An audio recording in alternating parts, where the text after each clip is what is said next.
Since the beginning of civilization, the world has been full of unknown things. Due to their existence, the balance of mankind's peaceful life has been upset.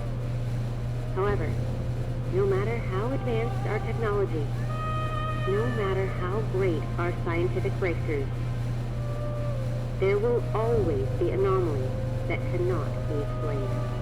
We don't know where they come from, or what their purpose is. These questions plague mankind and affect our daily lives. It's because of this that we founded the SCP Foundation, an organization dedicated to containing anomalous items, individuals, and phenomena. The SCP Foundation is committed to maintaining the normalcy of the world so that people may live free of fear. While ordinary people live in the sunlight, we must fight anomalies in the shadows. We must prevent them from being exposed to the public, so that people may live in a rational and ordinary world. We secure, we contain, we protect.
Jason Carter is a death row inmate.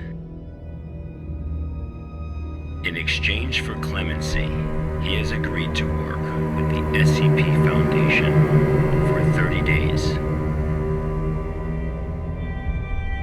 Upon completion of his work, he will be a free man.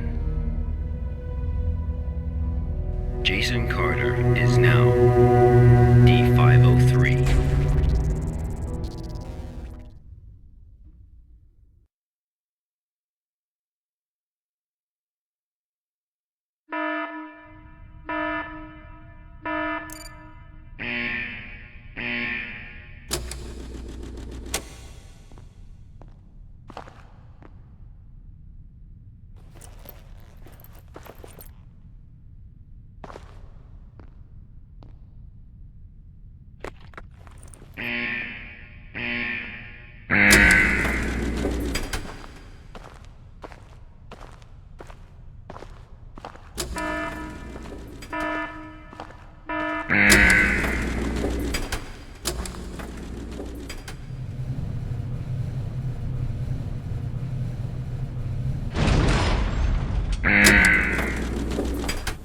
D503 was given no clear instruction of the task to be completed. He must find them out for himself.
This was D503's first day of work.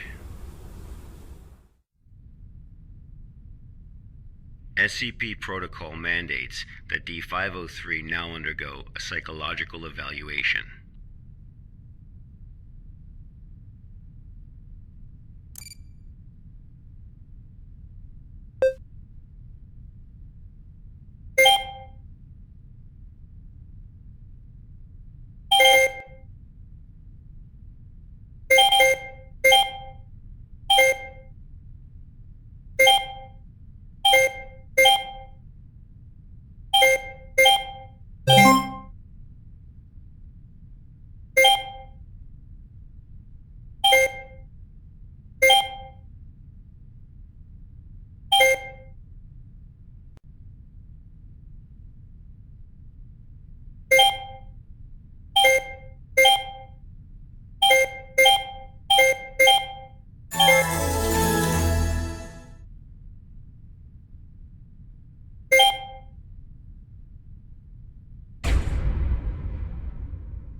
This was the first day D503 psychological data was collected.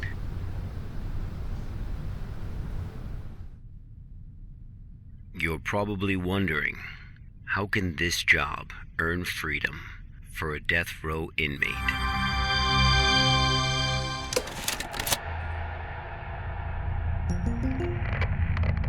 Good afternoon, everyone. I'm Dr. Raymond Ham from Site 83. Welcome to today's training conference. Today, I'm going to share with you a little project I've been working on called SCP-7457. The desert you saw just now is SCP-7457.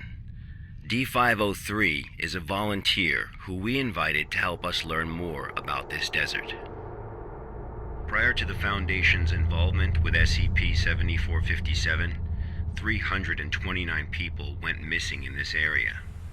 As a precaution, we have introduced lockdown measures as we attempt to find the cause of these disappearances. As everyone here is new to the Foundation, it will be good for you to learn about SCP-7457. Let me explain how it works. Before we get started, are there any questions? Dr. Ham, I'm Will Barton, 3rd Special Squad, Site 86. Hello, Will. Before I came here, I thought I had a basic understanding of the Foundation. I've heard of these anomalies, but only in terms of human anomalies. I had no idea that SCP-7457 was a desert. How do we begin to make sense of this? That's a good question, Will. All the unexplained phenomena we are monitoring are being labeled anomalies. Human anomalies, regional anomalies, artifact anomalies, and various other phenomena beyond our control.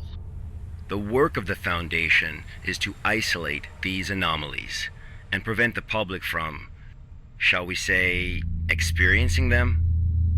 Okay, next question. Hello, Dr. Ham. I'm Mark Harris, a research intern from Site 27. In the video, we saw D503 picking up garbage in the desert. Why did it do that? And what does this have to do with anomalies? Okay, Mark. What I can tell you now is that everything you see is part of SCP-7457. SCP anomalies can be a little difficult to understand at first. Just know that it, or they, have their own rules. Perhaps you'll understand what I mean once we finish watching the video. Okay, let's move on.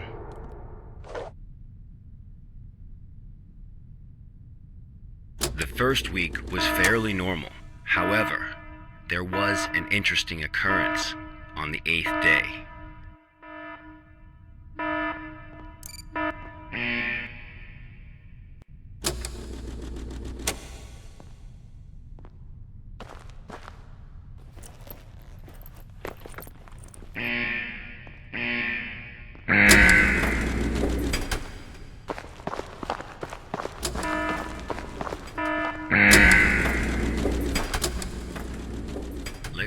look at what happened.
D503 had completed his task. However, he did not realize that he had already encountered his first anomaly.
That night, D503's psychological data showed abnormal fluctuations. Analysis tells us that D503 is dreaming.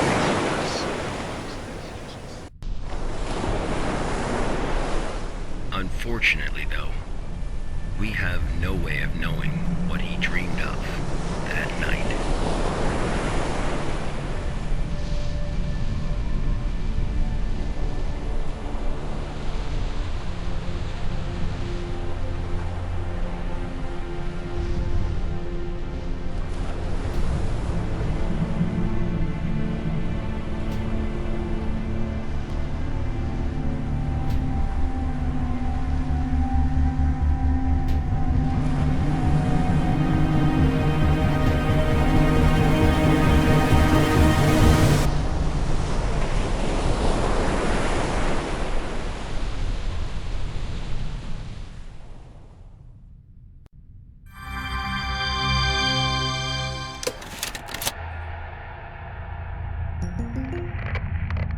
The 8th day marked a significant turning point, the start of SCP-7457's impact on D503.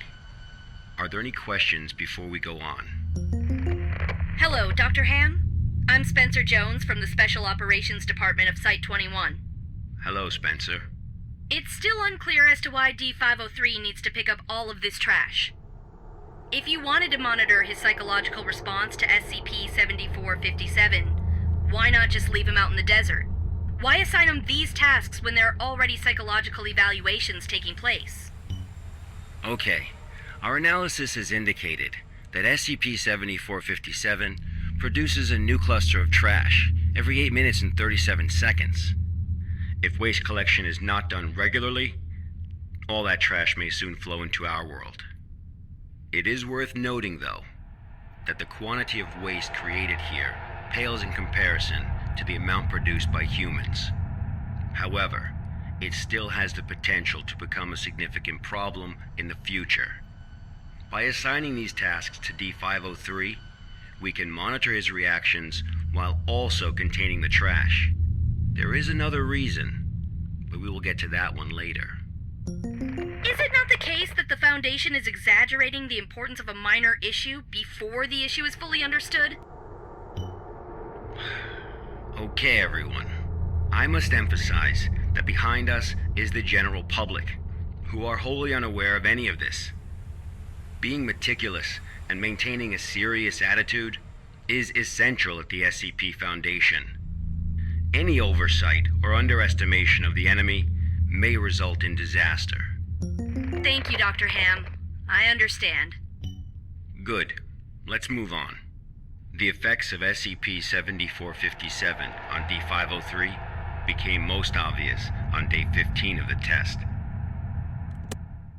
Due to the conditions that day, we were only able to track his movements after recovering data from his radar. It was definitely a bad day, perhaps the worst, even for a death row inmate.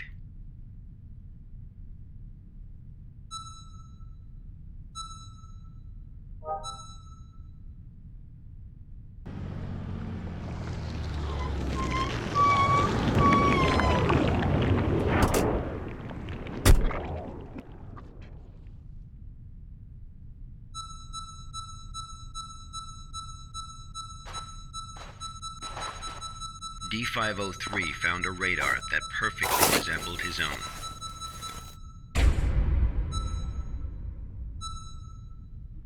However, D503 didn't seem to think much of it.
persistent adverse physiological reactions proved to be a challenge for D503. He still managed to complete his work on day 15.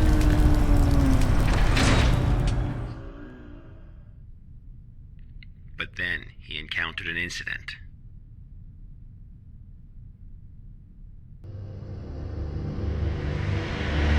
A sandstorm.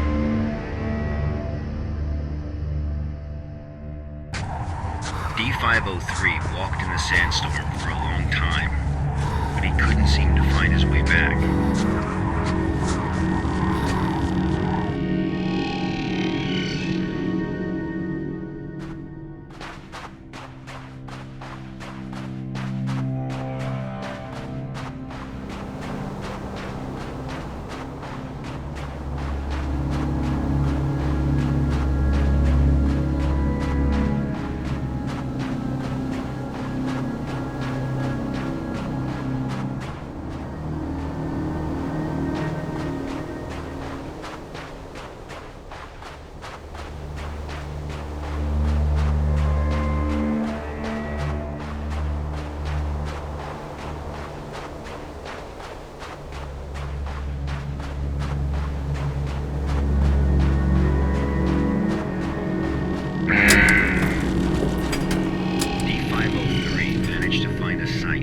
Just as he was beginning to grow weak with exhaustion, a sight he was not familiar with.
Experienced a call from an unknown voice.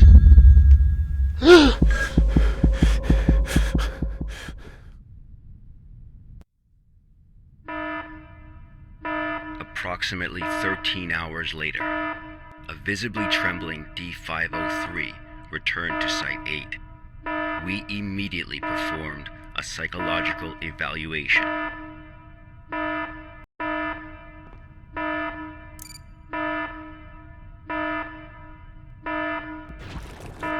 Major fluctuations can now be observed in D503's physiological data.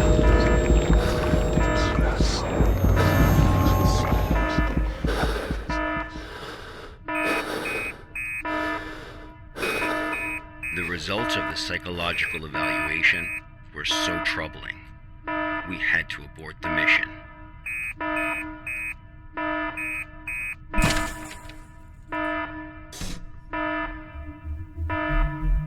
D503 was able to break away from the Foundation's control.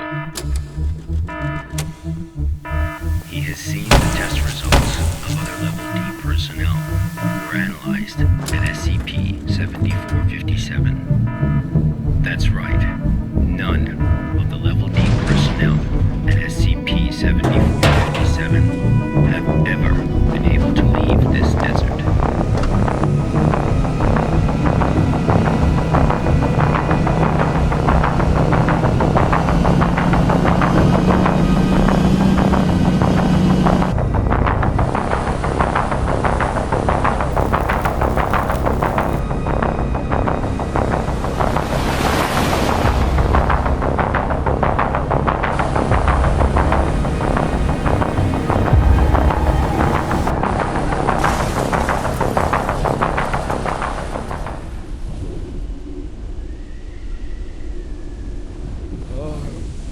D503 heard the call.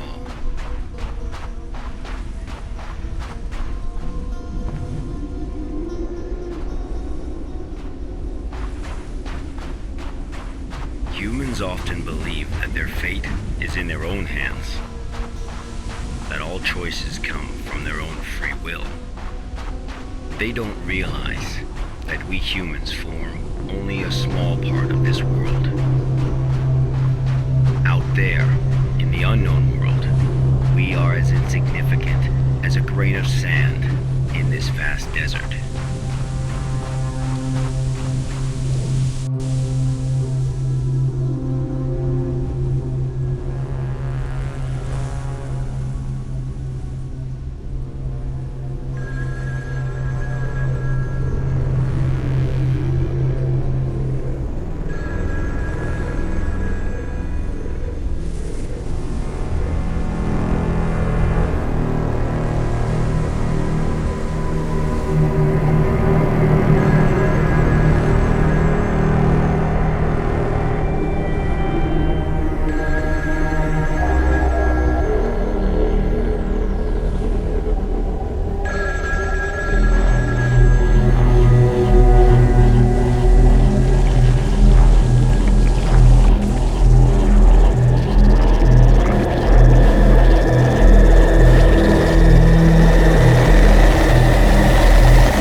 Instincts led him.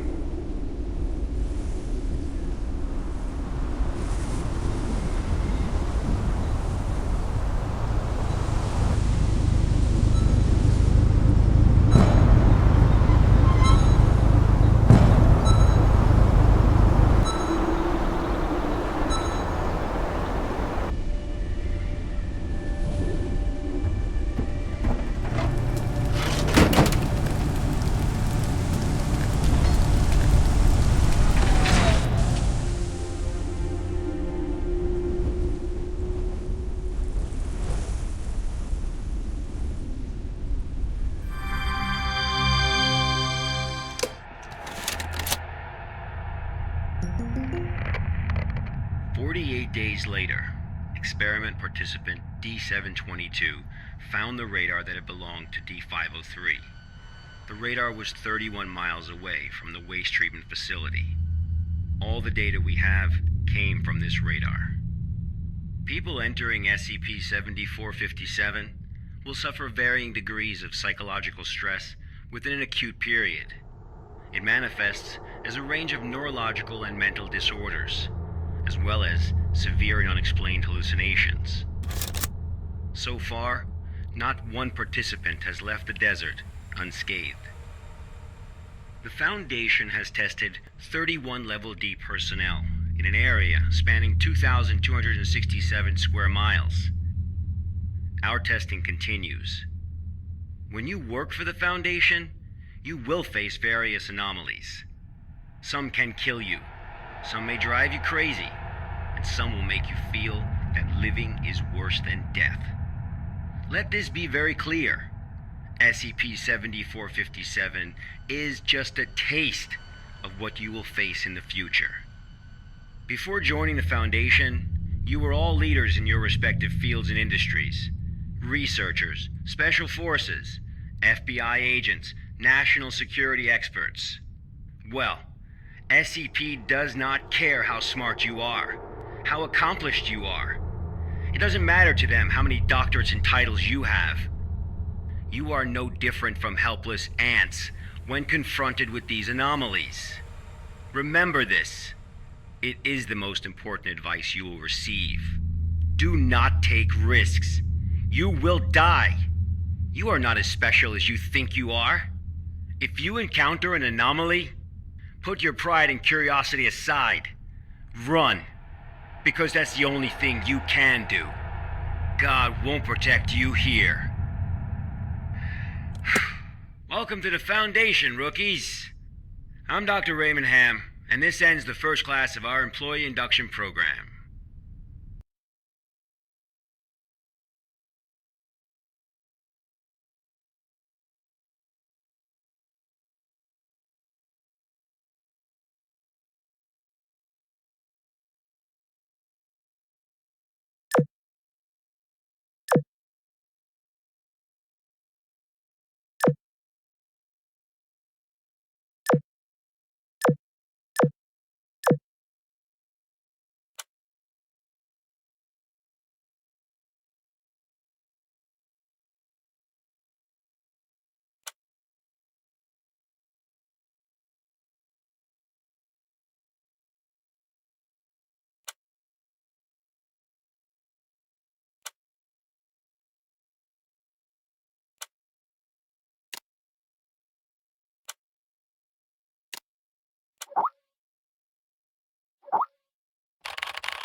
I'm Agent Q from the Accident Investigation Department.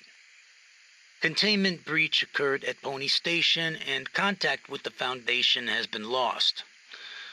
Agent Bella Lawrence was given orders to enter Pony Station and retrieve the black box. Following is a transcript of the interview with Bella Lawrence.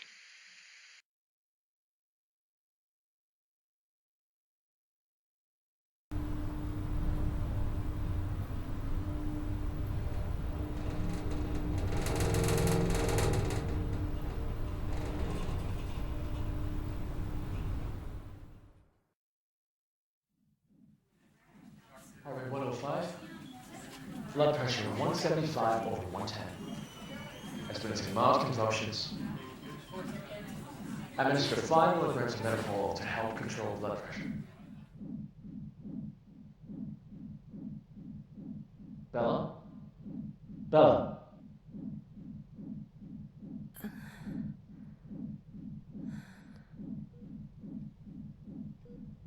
The drugs seem to be taking effect. Go ahead and ask questions. I can't be certain how long she'll stay awake for. Where's the black box, Sparrow?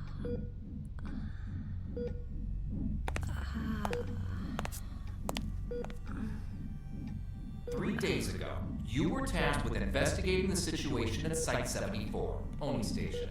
You were assigned to retrieve the black box. Now, out with it. Where is the black box?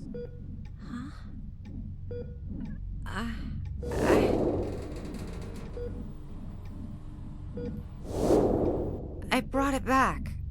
I brought the black box back. Don't lie to us! You never brought it back! No, that's impossible. I remember. I completed my assigned task. I swear. Shit, my head. All right, here now. This isn't an interrogation. We're not here to lay blame or point any fingers.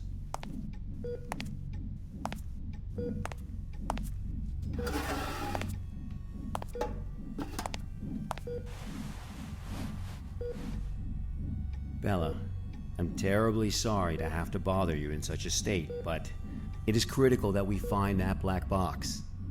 We need to know what happened at Pony Station. My memory's a mess at the moment. That's fine. We'll take it slowly, step by step. Why don't we start from the moment you received your mission? Tell us what you remember. I'll try.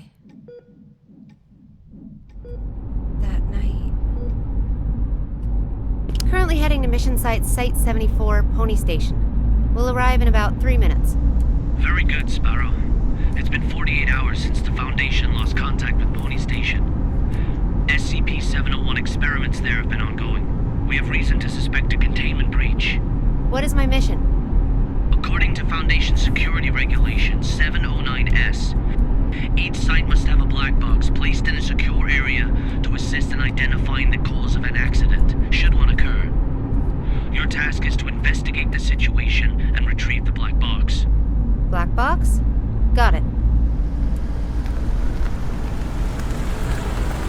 Okay, I've arrived.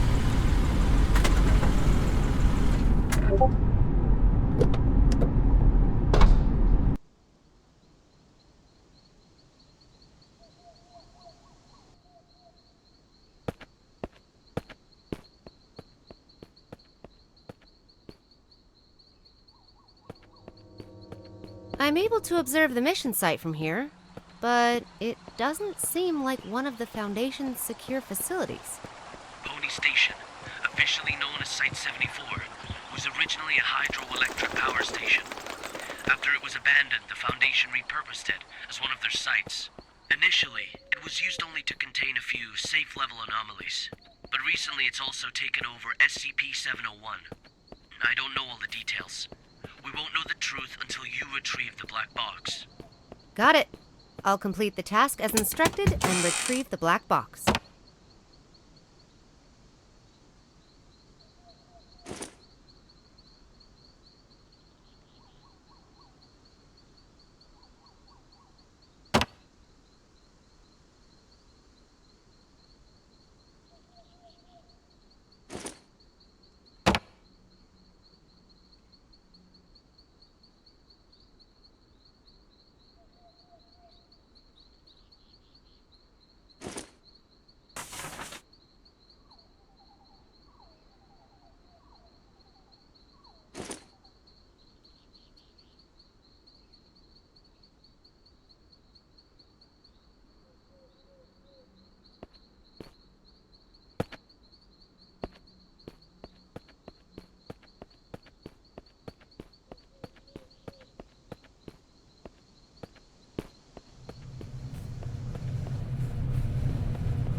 I've just entered Pony Station. Retrieve the black box from the lab. Room 705. Take the elevator. 7th floor. Sparrow. Must. What's that? Bald Eagle, you're cutting out. Damn. This is out of the safe range. I'll place a reality anchor.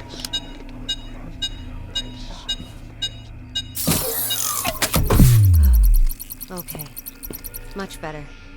Now let's find that elevator.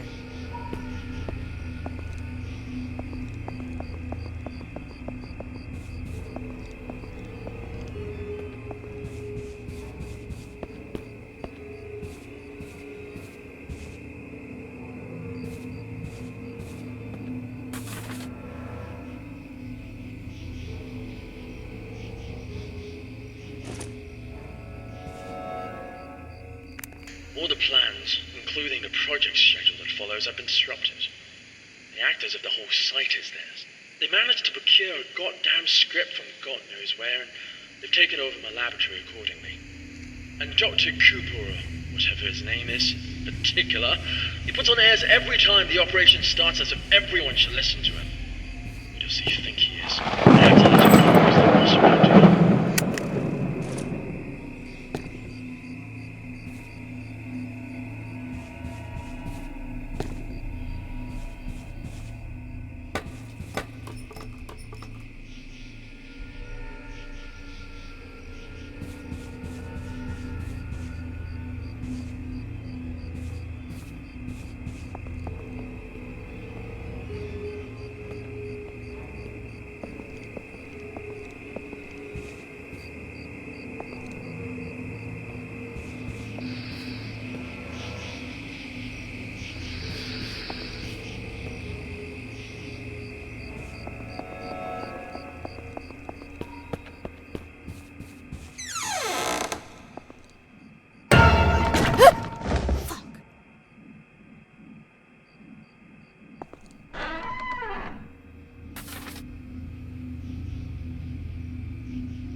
Dr. Tyler Cooper.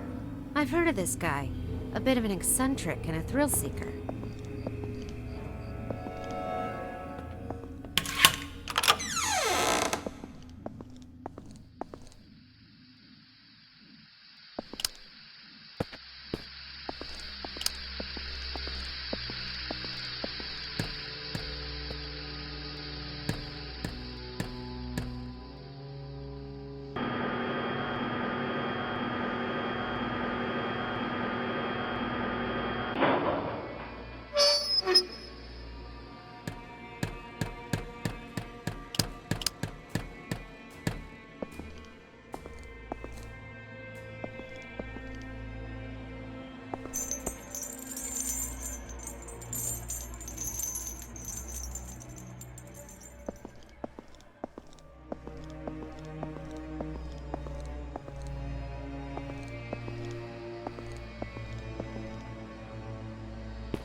This must be the elevator.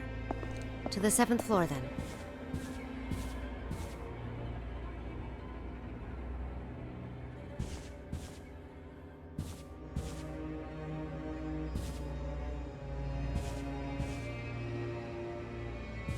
Blood we offered, the Hanged King we served.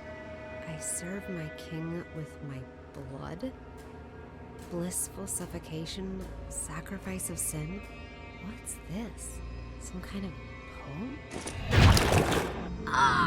My head.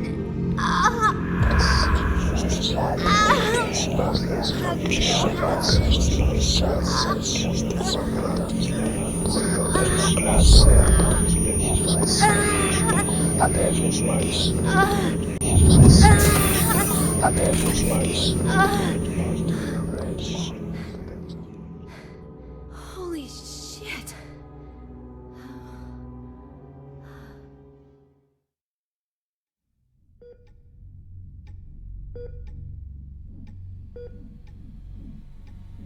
I'm very familiar with cognitohazards.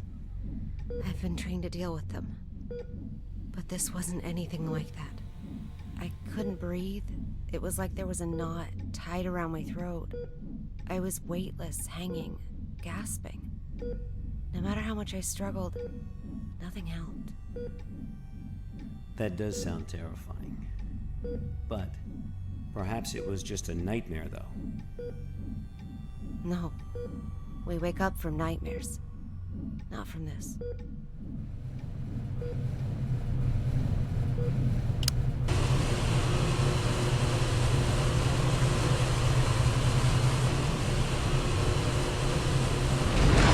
Are you kidding me? It's even more than before. I've got to place a reality anchor.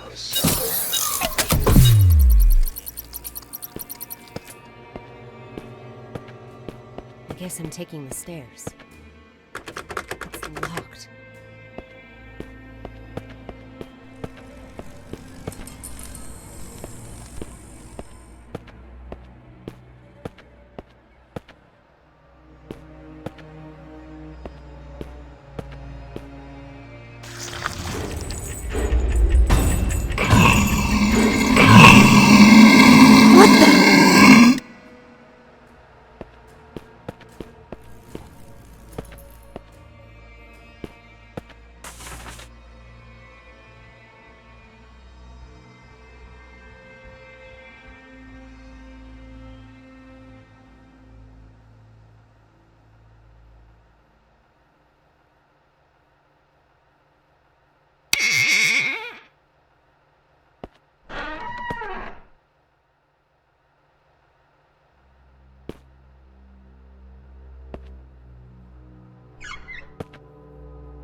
This cognitohazard. Could it have something to do with SCP-701? The situation here is much more serious than I expected.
It's all very unusual these days.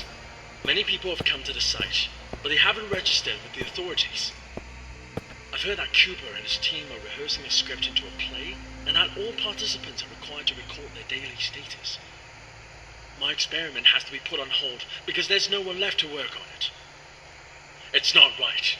I'll write an email to the minister and inform him of the malpractice going on here. Who's there?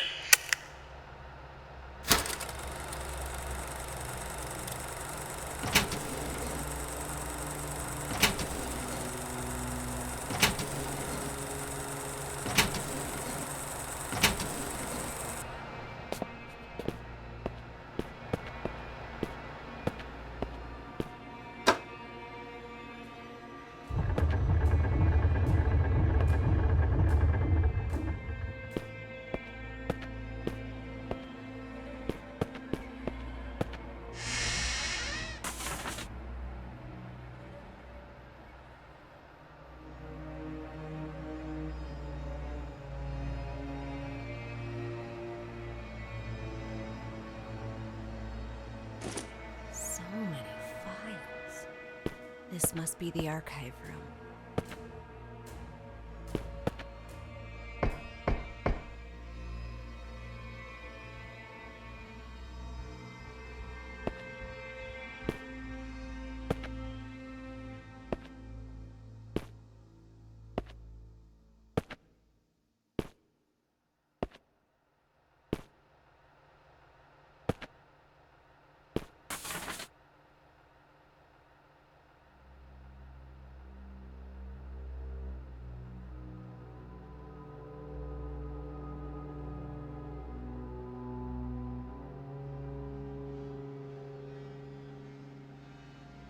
Why would Dr. Cooper need so many volunteers? And what on earth is this SCP-701?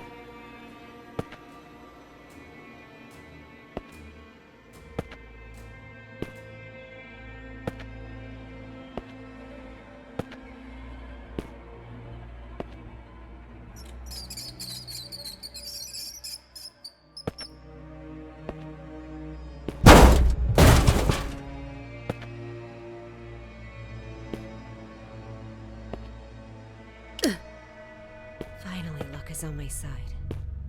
This ought to get me to the 7th floor.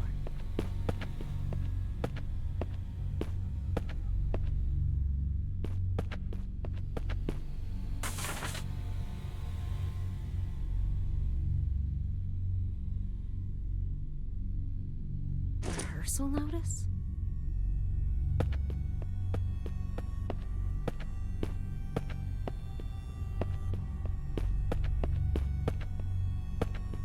What's going on here?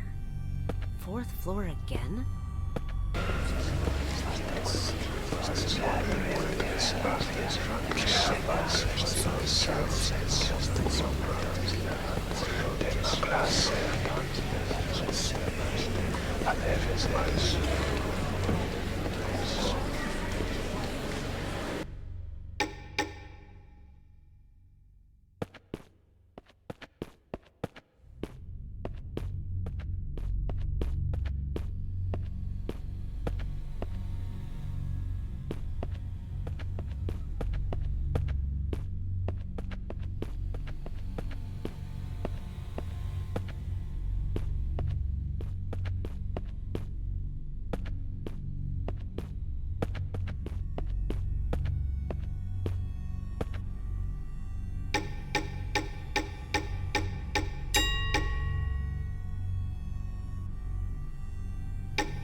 never seen such a rare body before.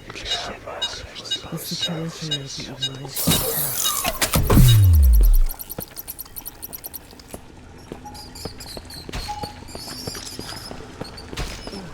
what is that smell? When was the last time I cleaned this place?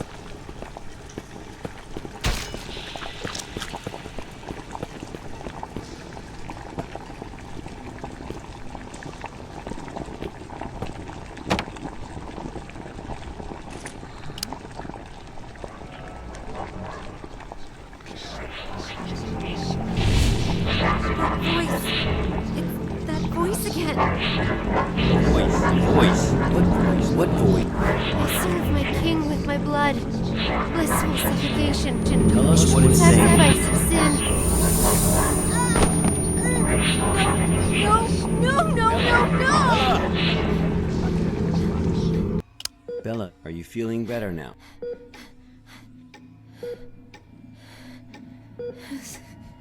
Suffocation. Like a rope. Looped around my neck, pulling tight, weightless, hanging, nothing around me, just my feet dangling, struggling, fighting.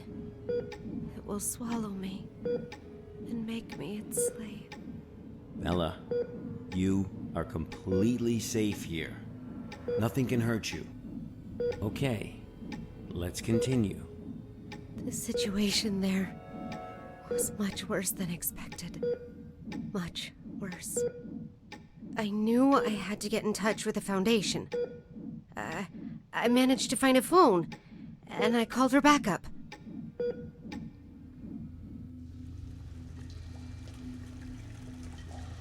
This is Sparrow, 09868, for Bald Eagle. I'm at Pony Station on the 7th floor. The situation here is much worse than expected. I need backup. Bella, are you sure this is actually what happened?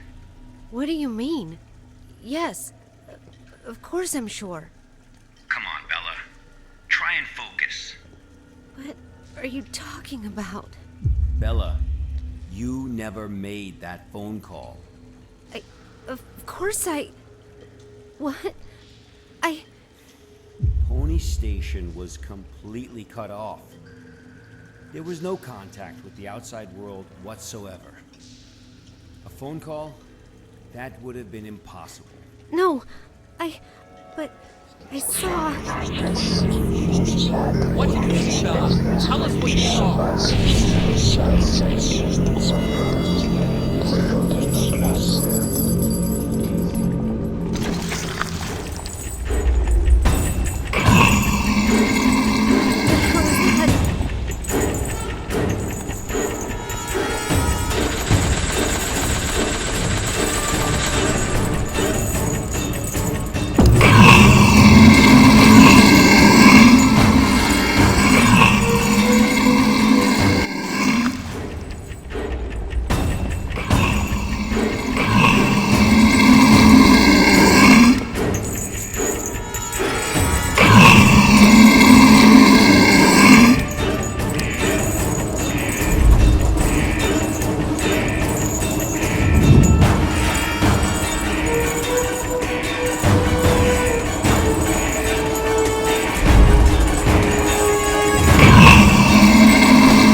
anything about that. Bastard.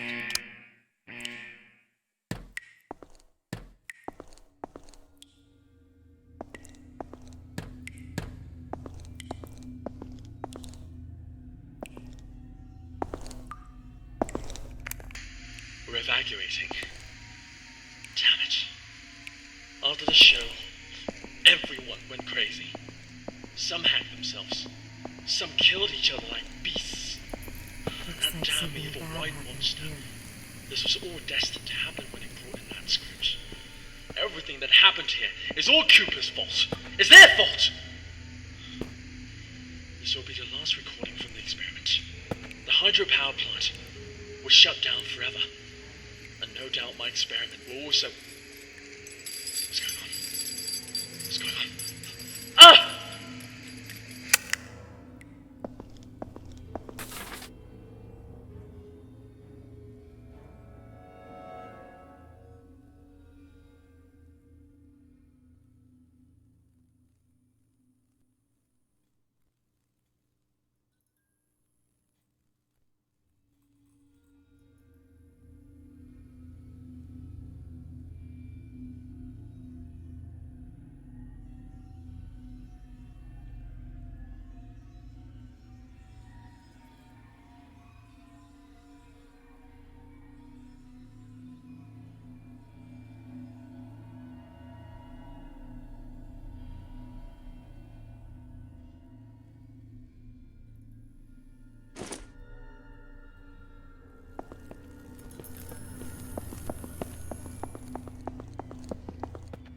Rehearsals? A play? What is up with this SCP-701 experiment?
Does it look like they're all going to the same place?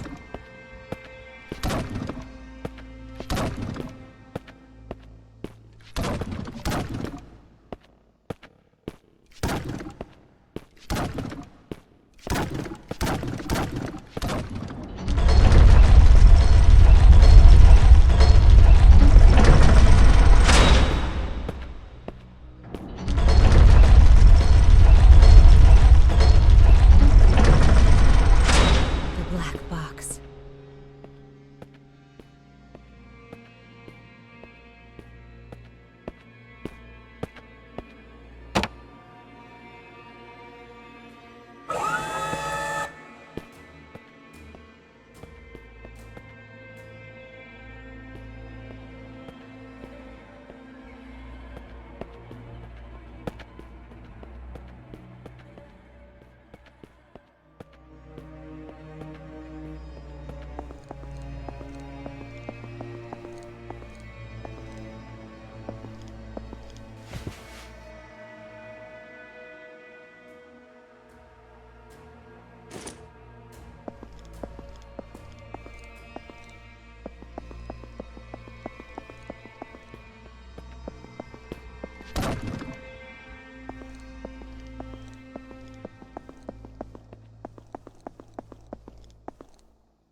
Bella, we really need you to tell us the truth here.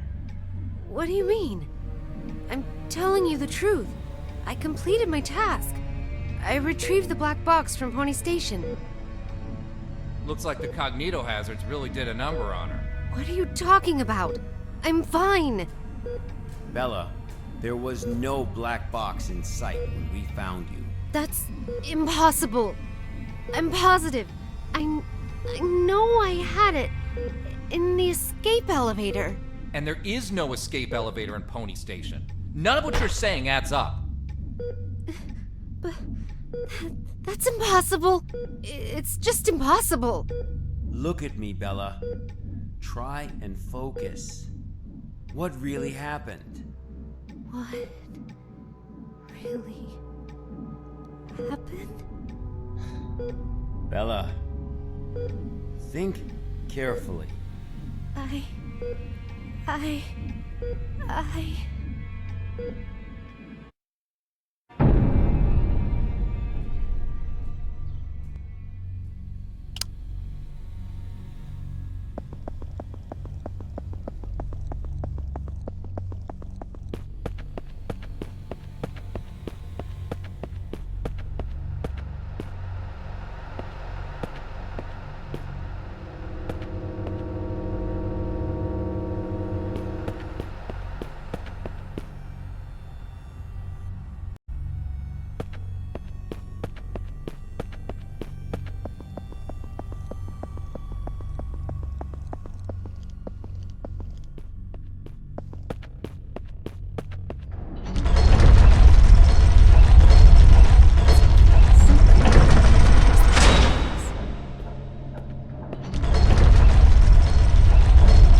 Fuck! Not again.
That much is for certain.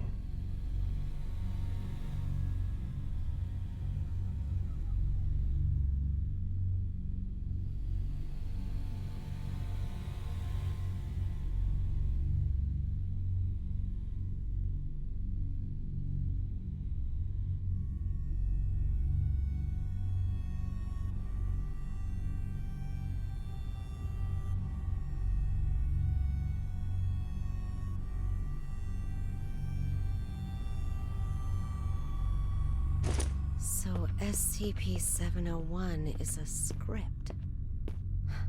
One performance and now all of Pony Station is ruined. Dr. Cooper, what have you done?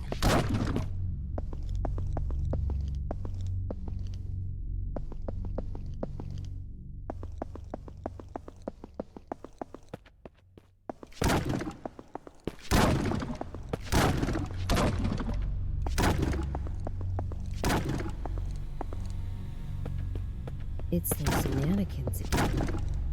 Where are they heading? But where have all those volunteers gone?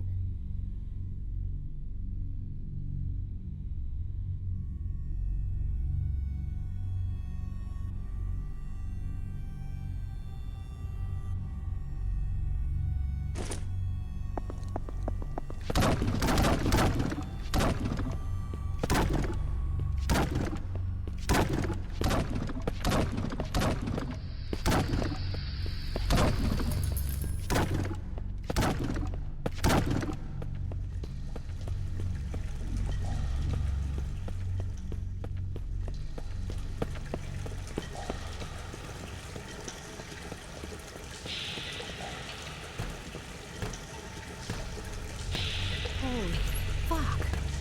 Guess this is the ending of that performance. SCP-701. The Hanged King's Tragedy.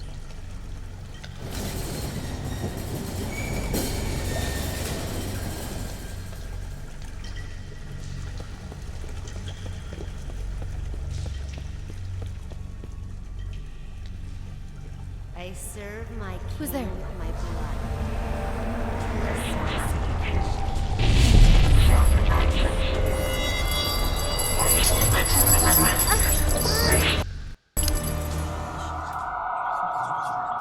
What the fuck?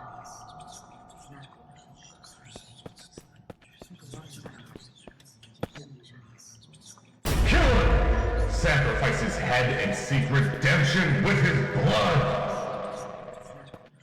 Kill him! Kill him! A despicable usurper does not deserve the glorious crown!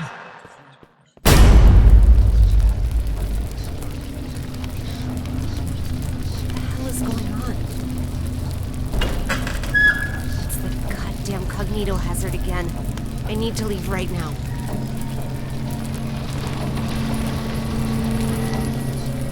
With this, our blood is the hanging!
With my blood, I serve my king. With my blood, I serve my king. With my blood, I serve my king. With my blood, I serve my king. With my blood, I serve my king. With my blood, I serve my king.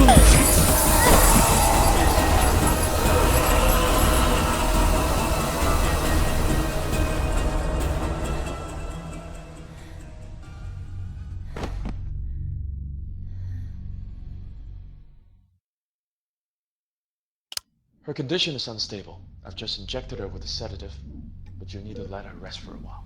Thanks, Doctor. Well, let's go then. What? We haven't found the black box yet. You still don't get it, do you? Get what? What do you mean? A black box is merely a vehicle for recording the truth. But a black box isn't always a black box. You mean... That's right. She is now the black box. Got time for a cold one? Because our work here is done.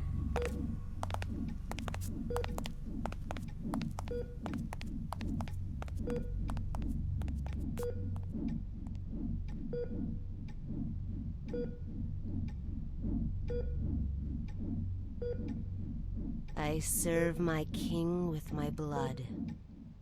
Blissful suffocation. Sacrifice of sin.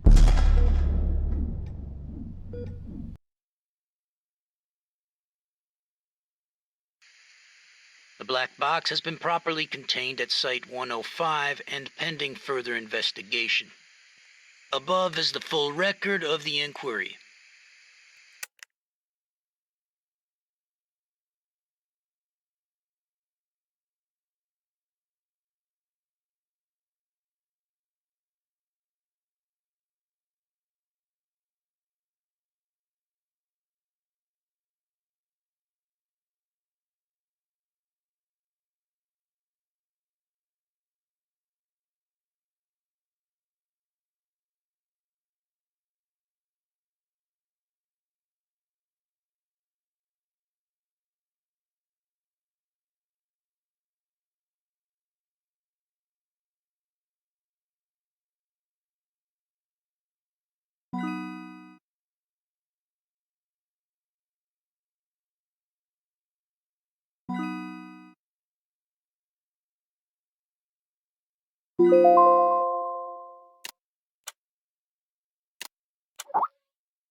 There are many stories in this world.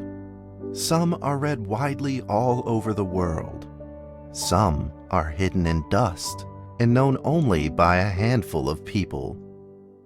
Today I'm going to tell you a story no one else has heard before. A real story of mystery and wonder and adventure. And then you too will become the guardian of this story. The story takes place in a world of long ago. The hero of our story is a little boy. His name is Daniel.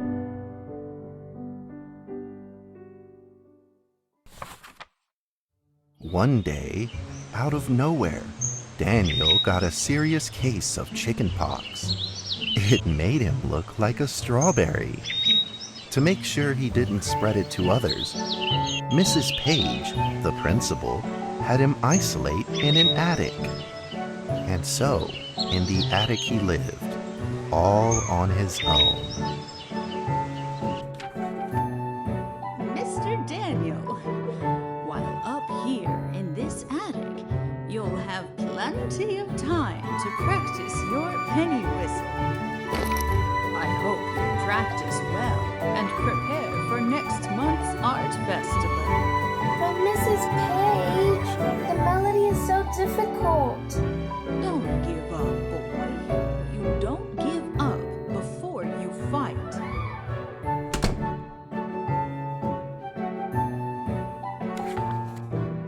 Daniel was reluctant at first, but he trusted Mrs. Page, and he knew he should listen. And so he practiced the penny whistle.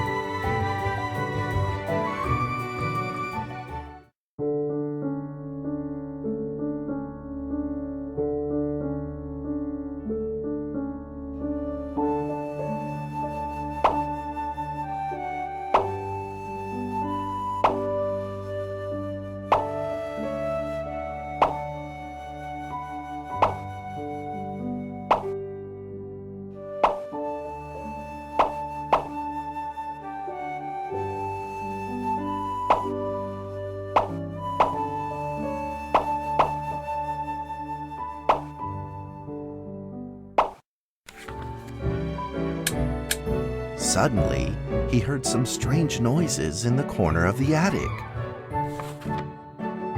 Huh? Who's there? Daniel decided to go over and take a look.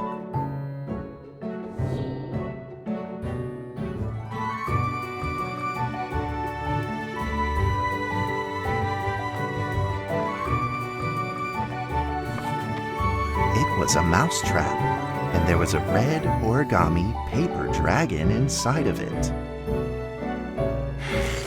Daniel carefully removed it. It was marvelous and beautiful. The only problem was part of its wing was damaged, but Daniel found a way to repair it.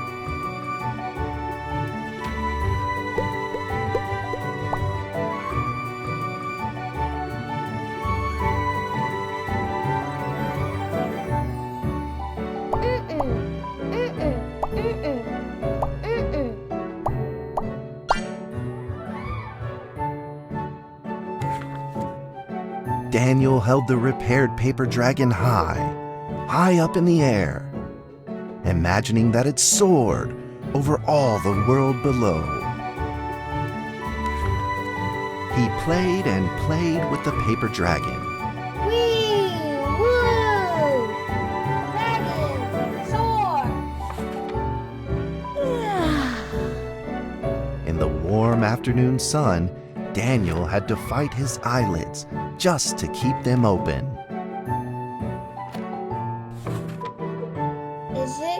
Could it be?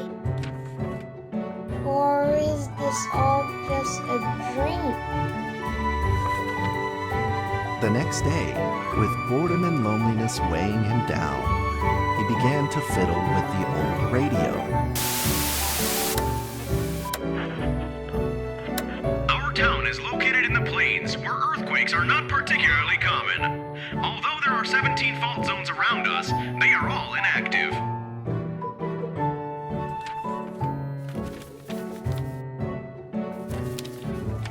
A scrunched up ball of paper rolled over to his feet. Where did this paper ball come from? Just as Daniel went to pick it up, the ball suddenly came to life, and it rolled away. Daniel chased after it.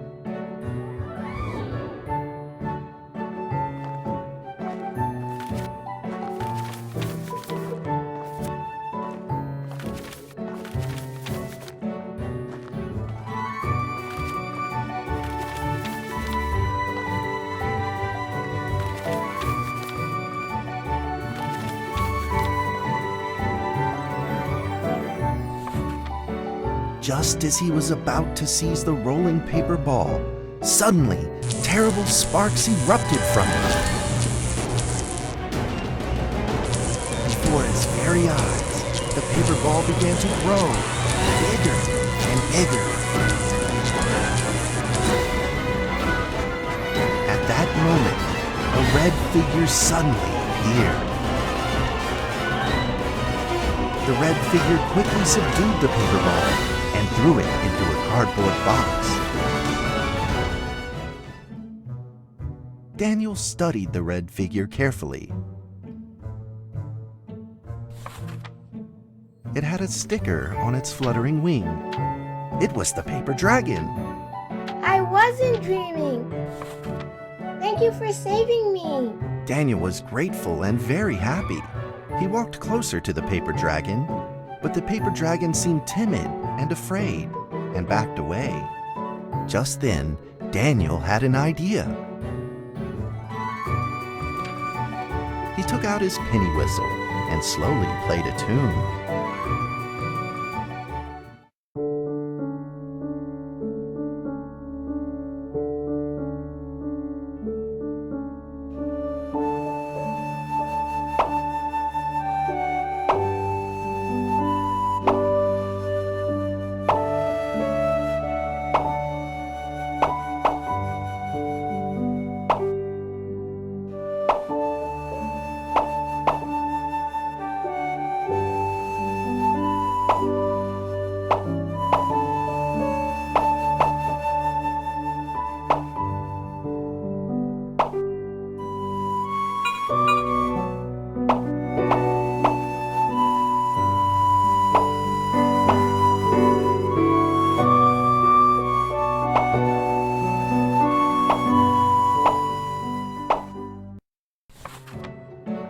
The paper dragon enjoyed the sound very much.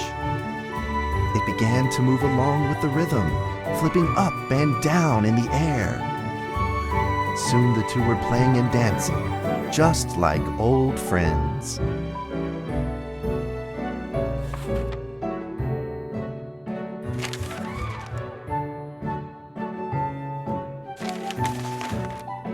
The paper dragon traced out a beautiful arc in the air, communicating with Daniel in a unique way.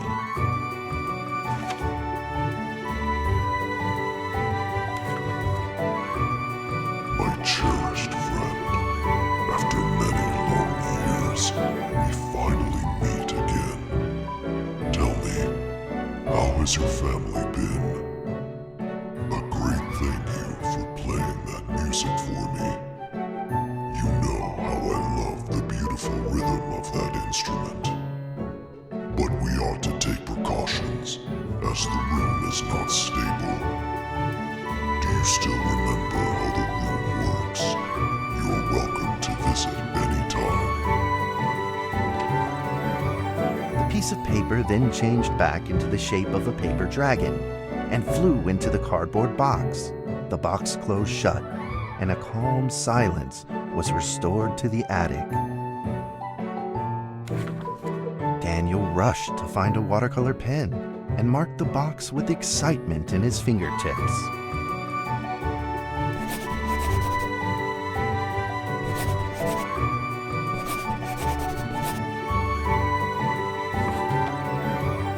Over the next few days, the paper dragon came out often to play with Daniel.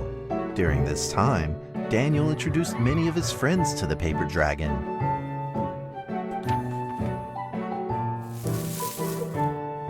That cat's name is Mrs. Carter. Ever since I secretly fed her some fish for dinner, we've been good friends. That's Duke, Mrs. Jessica's pet. He doesn't like rainy days or Mrs. Carter. Only smoked sausages for his taste. And now, we are friends too. My name is Daniel. What's your name? The paper dragon flapped its wings, as if it didn't understand him. Well, since you like the sound of the penny whistle so much, why don't I just call you Penny? I'll keep practicing to make it sound better. Daniel and Penny then played baseball together in the attic. Let's play cat.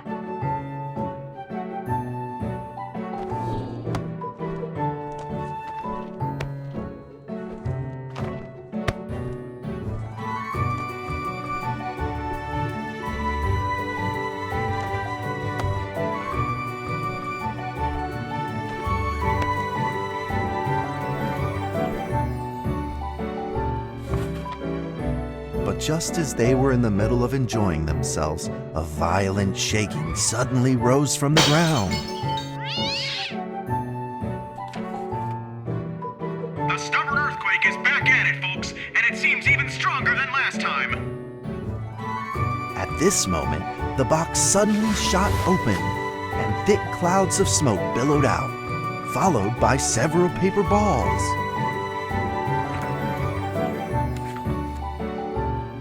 Penny attacked the paper balls without a moment's hesitation and promptly threw them back into the box. Penny then flew around in front of Daniel and rushed right back into the box. As the box closed, the earthquake stopped. Facing a friend's farewell without a formal goodbye, Daniel felt confused and lost. He moved the box to the center of the attic. Facing it, he practiced his penny whistle day in and day out.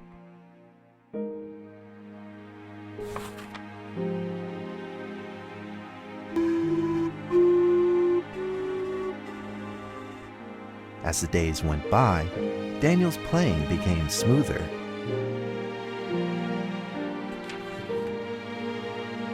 One day, the box suddenly began to move.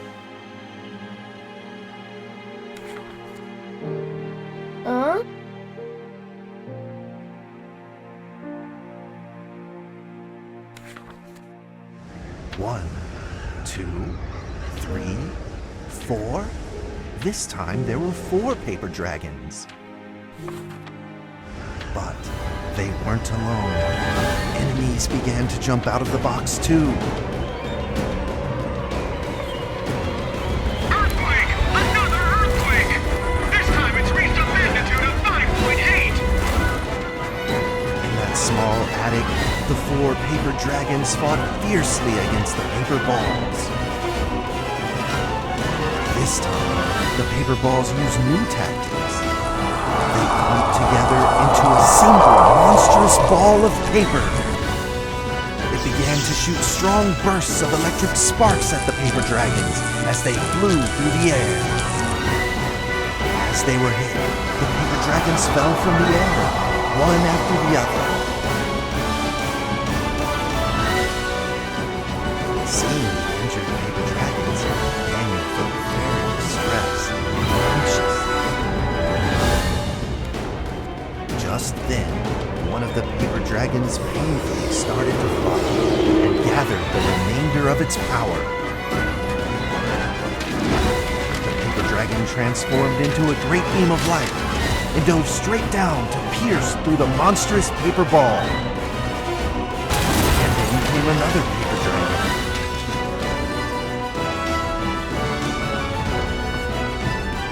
The monstrous paper ball was blasted to bits, exploding into smaller paper balls. Trembling, they struggled to escape back into the box.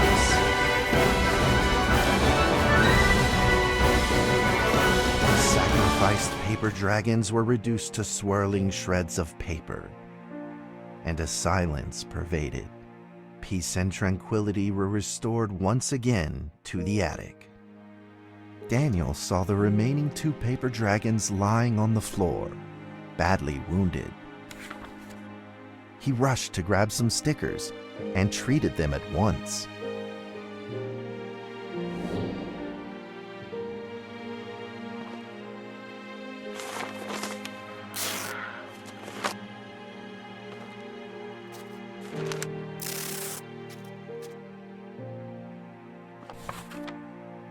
Suddenly, countless paper dragons began to gush from the box.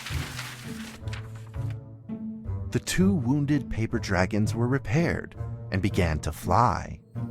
Like 2 colored threads, they merged with the other dragons, flying in unison.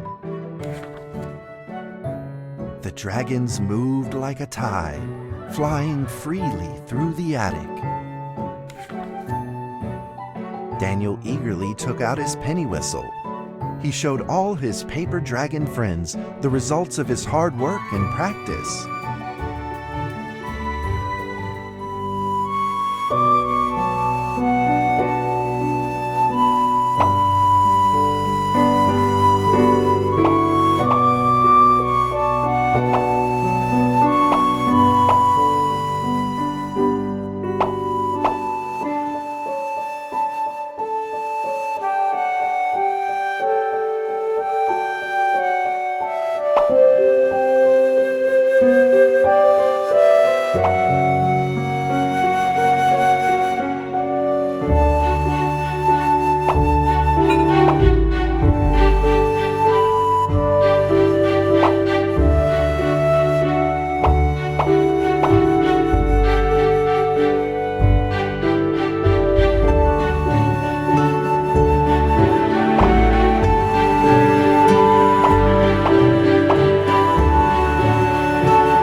In the sweet melody of his playing, Daniel felt himself enter into the world of dragons.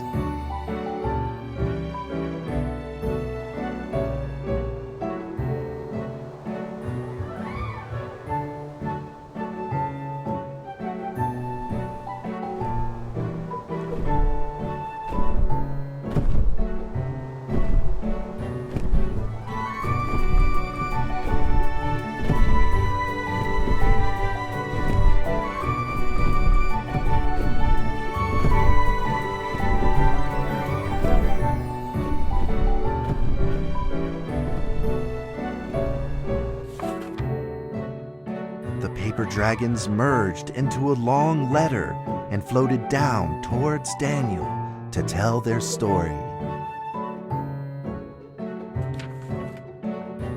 After the last war, the fantasy world enjoyed a long spell of peace and stability. But now, the giants have returned. They have launched ferocious attacks, trying to invade your world through the room.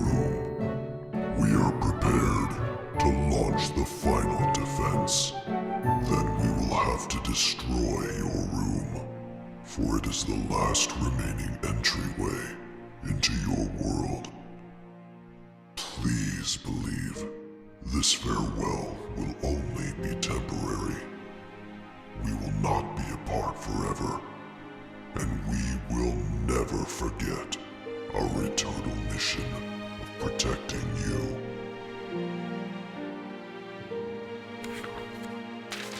At that moment, the paper dragons flew back into the box. Daniel still couldn't fully understand what the paper dragons had meant, but he had a vague feeling in his heart that he may never see his new friends again. A few days later, Daniel's chickenpox had fully recovered. He could now play the penny whistle very, very well. But the paper dragons never returned.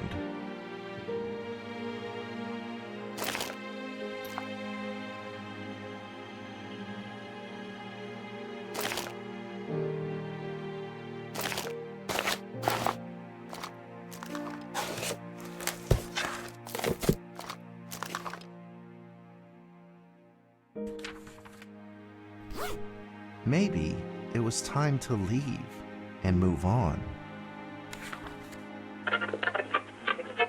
Earthquake warning! Magnitude 6.2! A massive earthquake is hitting our town! All townspeople, please leave your houses immediately and move to safe open spaces! Just then, countless paper dragons shot from the cardboard box. However, it seemed like they were under attack, spinning and falling through the air in confusion. What's happening? Daniel quickly grabbed the stickers out from his bag and did his best to heal the injured paper dragons.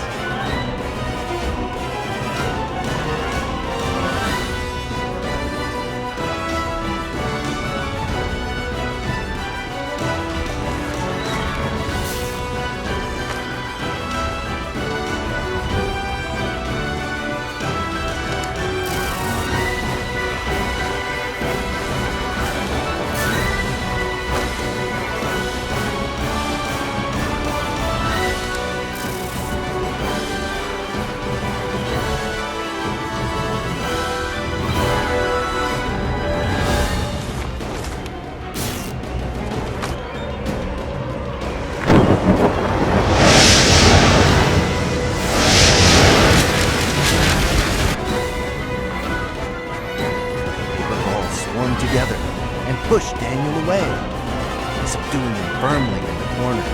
He couldn't move. Suddenly, ominous clouds rose from the box, and a violent lightning flashed through the room.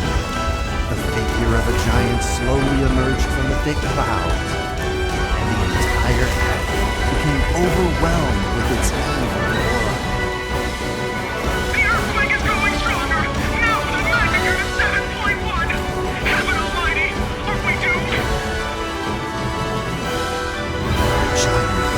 Its power maniacally. The paper dragons struggled against it, with no means of fighting back.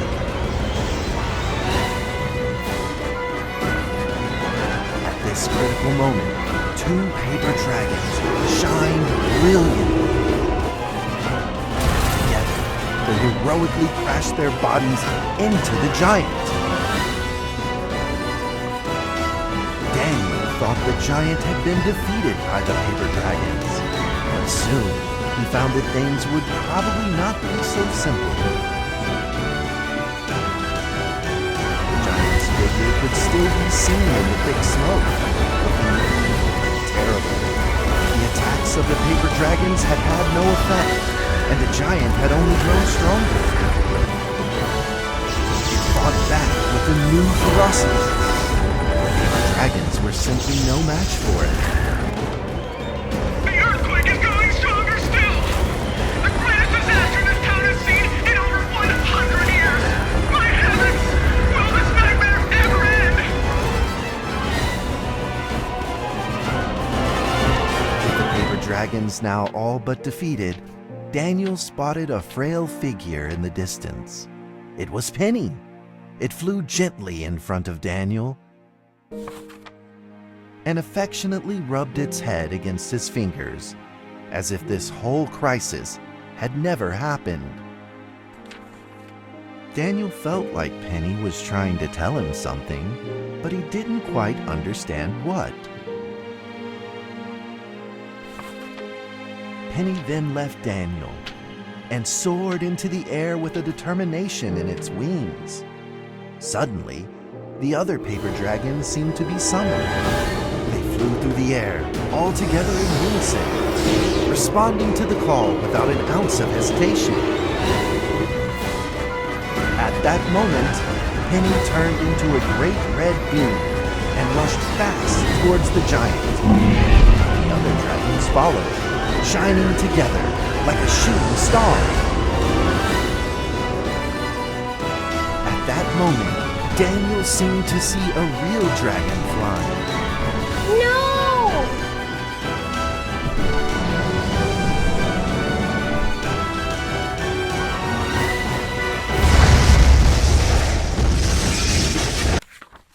The huge explosion from the impact drowned out everything else in the attic. The attic rained down with countless pieces of paper, the leftover scraps of the paper dragons. Daniel wanted to collect all of the pieces. He thought he could still fix them.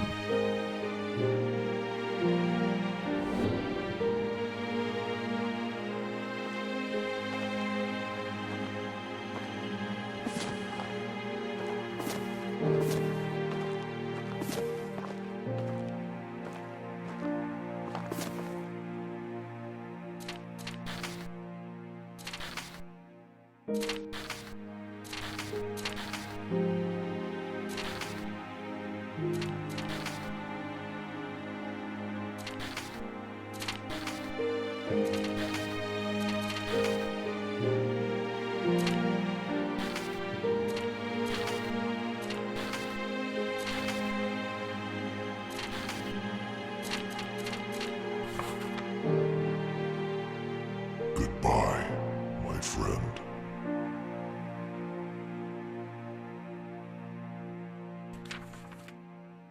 The nightmare is over. The earthquake has stopped. With God's mercy, our town is safe. We thank you, Lord, for your protection.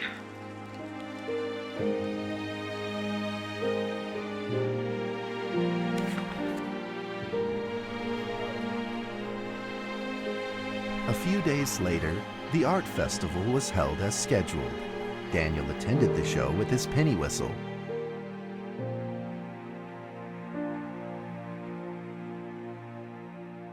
And now, Daniel Trevor will perform a penny whistle solo of a song titled Fly With Me.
that's how the story ends.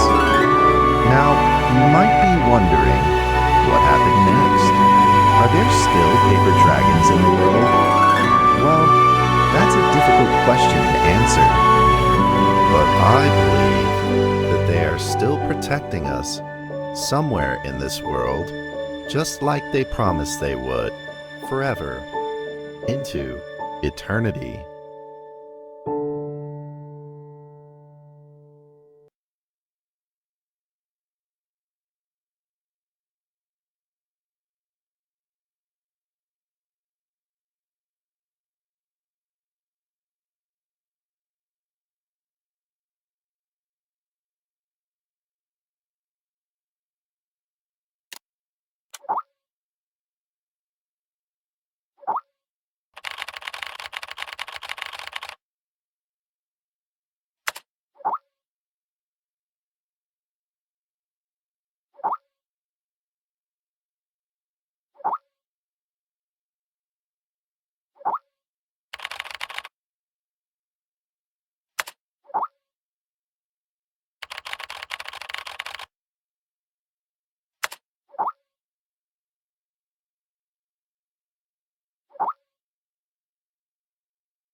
D6744 Please provide your identification code according to the mission letter.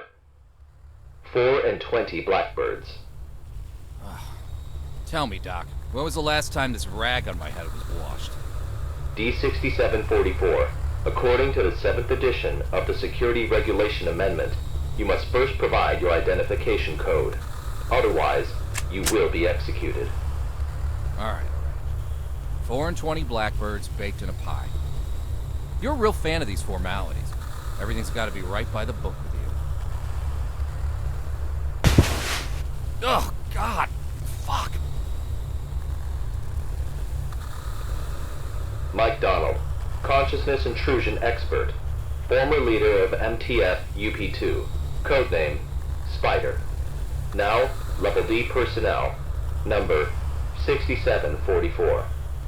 Enough with these damn formalities. Just what the hell you want me to do?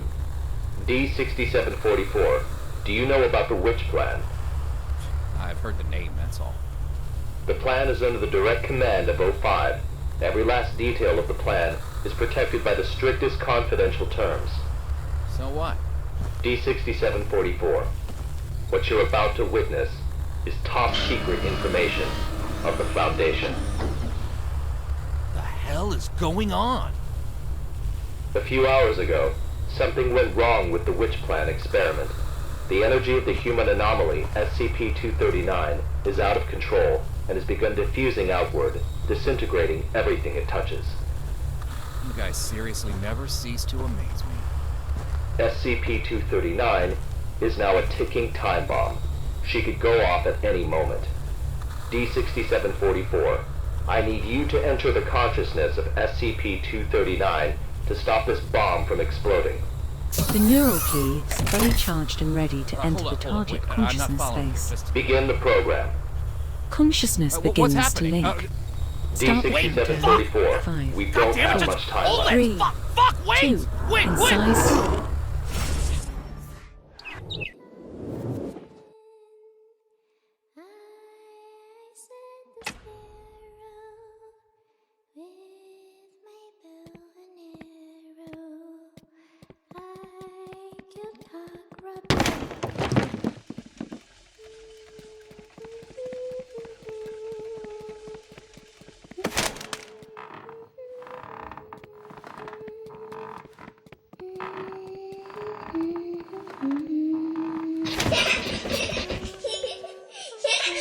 D6744, can you hear me? Son of a bitch!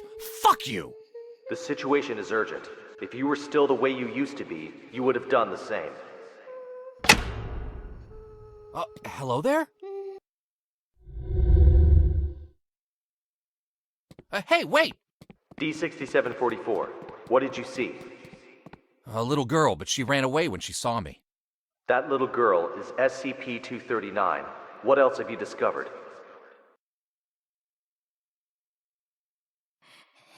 Sorry. I'm sorry. Help me. The girl's consciousness is severely damaged. That probably explains her total loss of energy control. Then how should we proceed?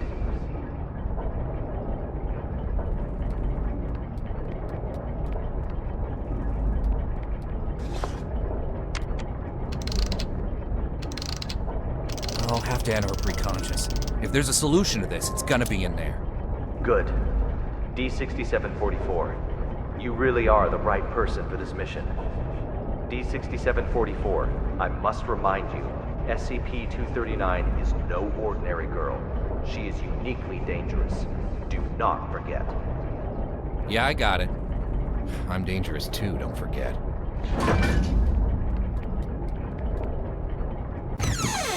Brainstorm, whisper, butterfly, garden, activate, wings, fan, passion, French, resin, roarer, red, sleep, stone green, touch, move, anxiety, close pain, lust, ladybug, time clock, summer, birth, movie, snake, cry, turkey, eagle, 16, eternal blood. Death into the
I'm Dr. Pierce. We are now conducting ability control test number 125 of SCP-239. Okay, let us begin. First, set voltage strength to 30 kilovolts. Power on. SCP-239. Move the target object to the designated location.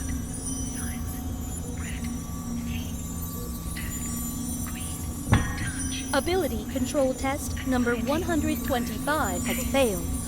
The voltage intensity must be insufficient. I'll need a new test site, along with new equipment that can handle a greater voltage load.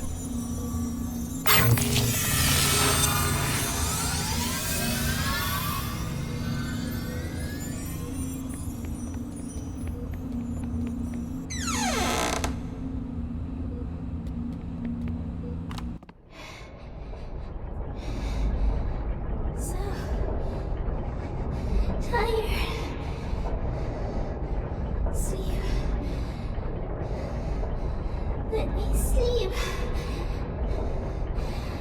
Just a while.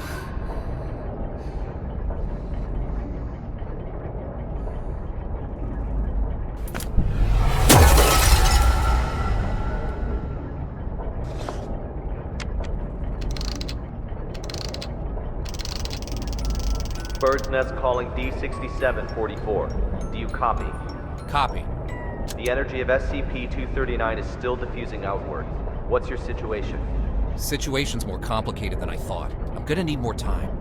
Be quick about it. I got it! Quit rushing me!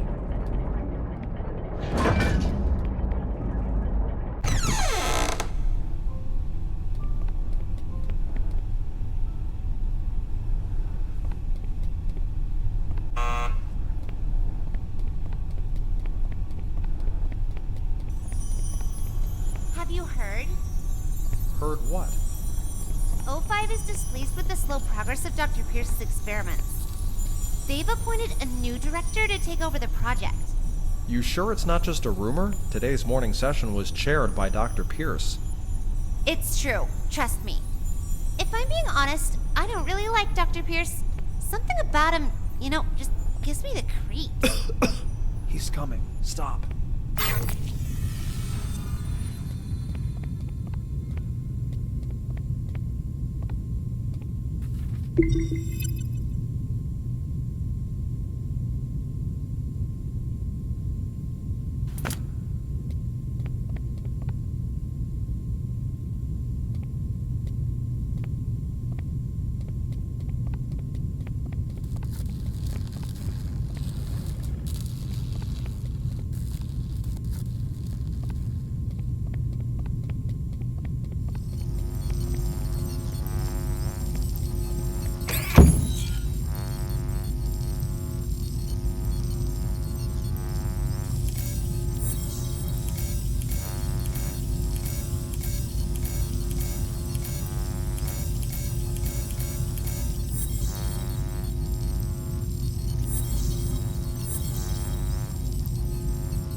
How are the preparations for the experiment coming along?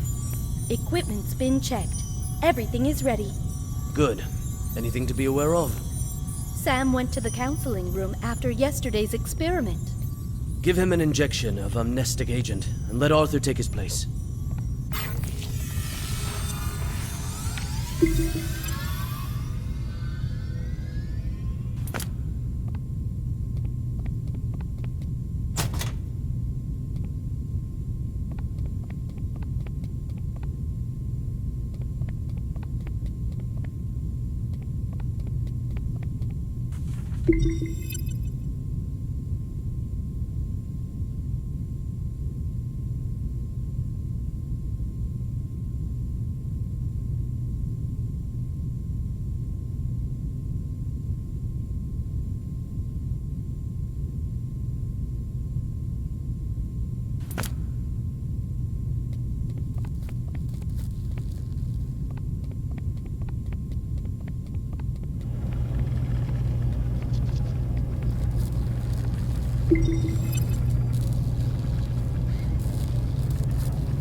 Try again. Set voltage strength to 250 kilovolts. Dr. Pierce, the heart rate of SCP-239 has now exceeded 160. Her physiological indicators are quickly approaching their limit. Perhaps we should consider pausing for a while. Continue. Pressurize. Set to 250 kilovolts. Go. Now. SCP-239. Pay close attention to my instructions. Crush that car in front of you.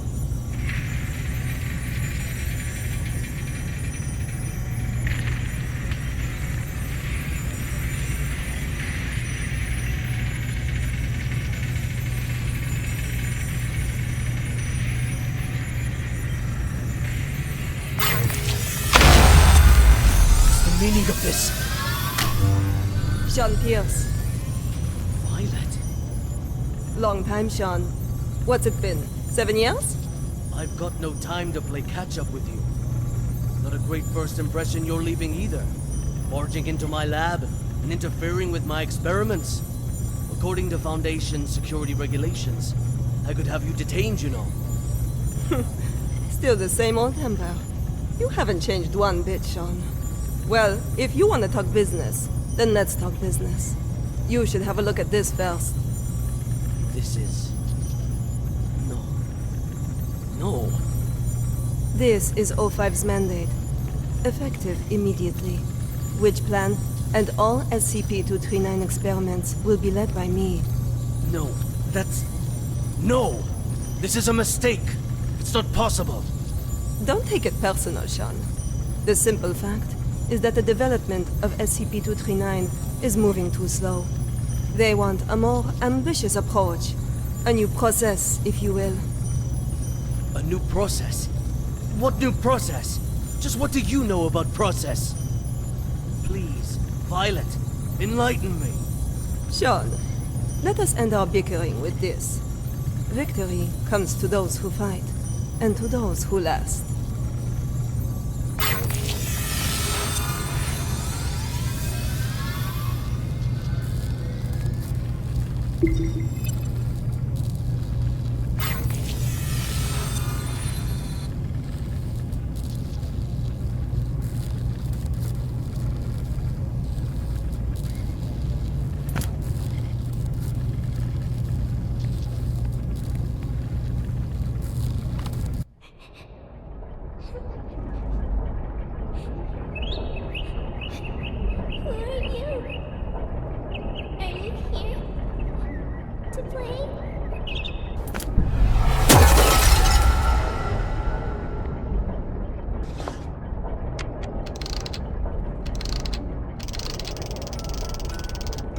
Bird's Nest, do you copy? Copy, loud and clear. Just what exactly is which plan? That's not your concern. Focus on the mission at hand. Stop the spread of energy diffusion released by SCP-239, and do it quick. Yeah, sure.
Director Tattoo.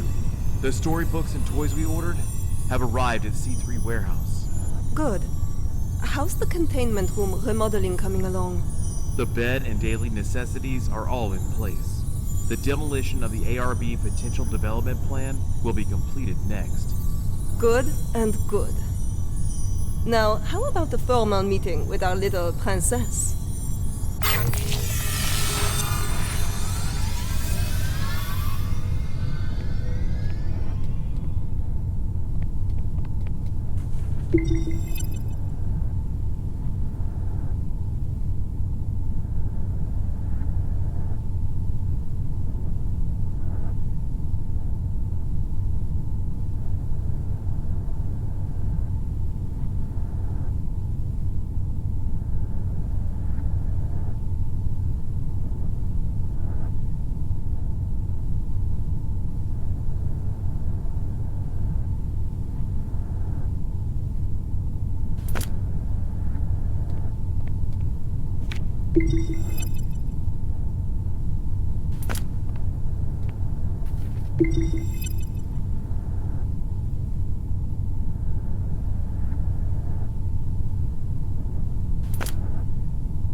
Hello there! Hold on a second. I'm not here to hurt you. God damn it. Are you having nightmares? Monsters. Monsters. Scared. Scared. When you feel scared, just close your eyes. Imagine something beautiful, and those terrible things will disappear. Who are you? My name is Violet Tattoo. You can just call me Violet. I will take care of you from now on. No one will hurt you ever again.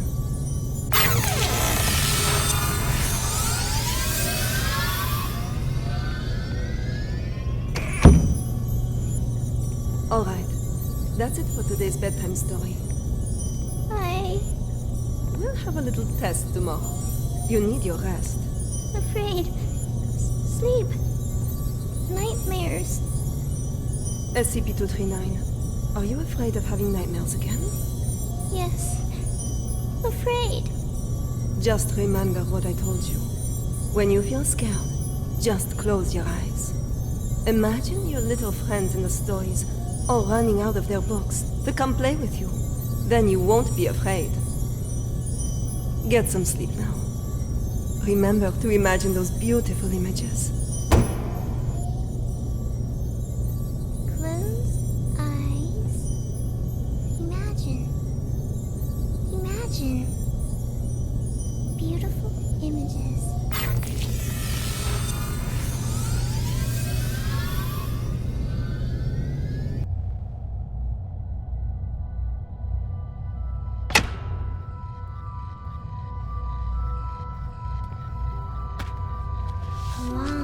Long time ago, there was a robin. It wanted a home of its own. But what should a home look like? It decided to ask other animals.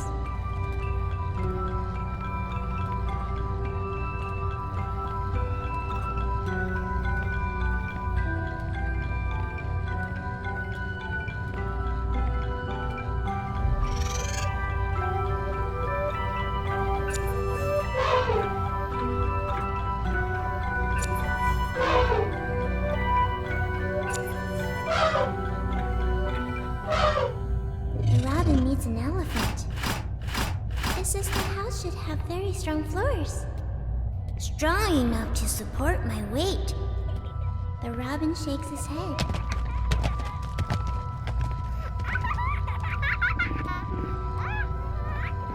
The cheetah stops its hunting. It pulls back and whispers, "There should be beautiful spotted curtains to block out the harsh sun." The robin shakes its head again. The giraffes speak from way up high. The house should have a high roof, and plates should hang from the ceiling. The robin flaps its wings and flies away. The hippos let out a loud yawn. The house should be built in a pool, so we can bathe anytime and sleep anytime. The robin shakes off the water droplets and flies away.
My home is vast and boundless, and the whole prairie is my home.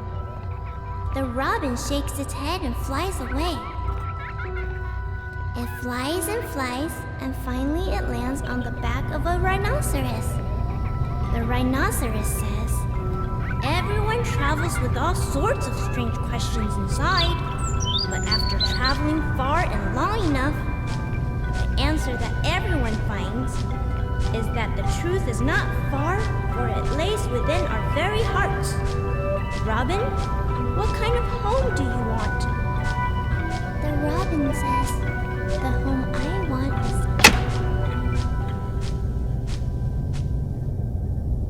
SCP-239, what are you doing? What's going on here? What's happening? SCP-239, we have to work and rest according to plan. But Alex, clear up the mess. At once, Director. SCP-239, this is all for your own good.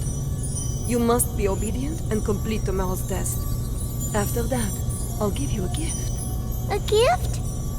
All right. Back to sleep now, SCP-239.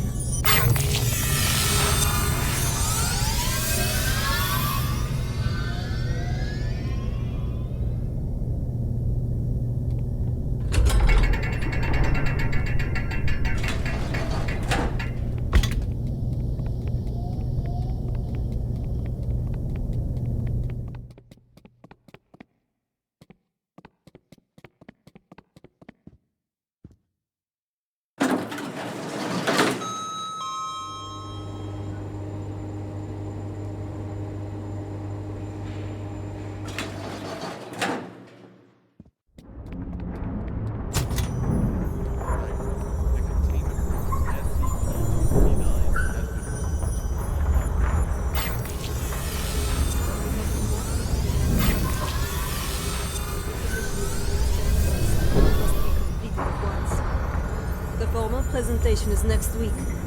I'll see to it, Director. What shall we do with these creations of SCP-239?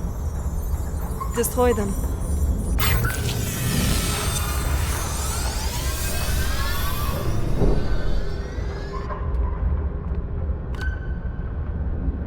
A gift for me.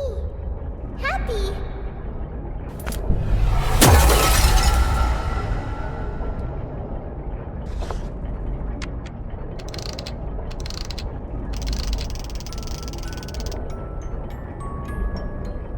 Hey, you there? D6744 calling Bird's Nest. D6744 calling Bird's Nest. What the hell are these guys up to?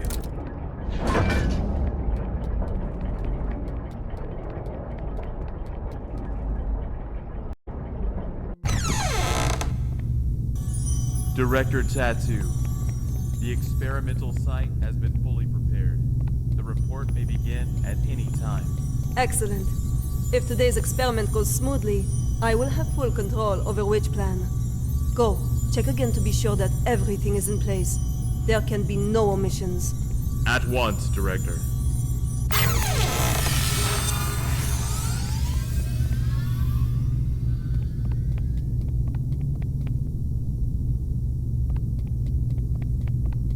I've got to have a word with you. Just one quick moment. Dr. Pierce, as you can see, I'm very busy at the moment.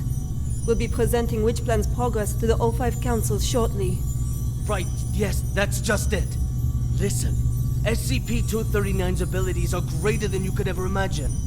She is infinitely more powerful now than when she was born. Your experimental procedures lack the proper controls. Any mistake, no matter how minuscule, could have irreversible consequences. Dr. Pierce, let us not forget that it was your previous missteps that caused us to miss the ideal incubation period for SCP-239. If we don't cultivate her using my method, the window of opportunity will be closed for good. But listen, if you go about it using your method, you will repeat the accident that happened 7 years ago. You do remember, don't you?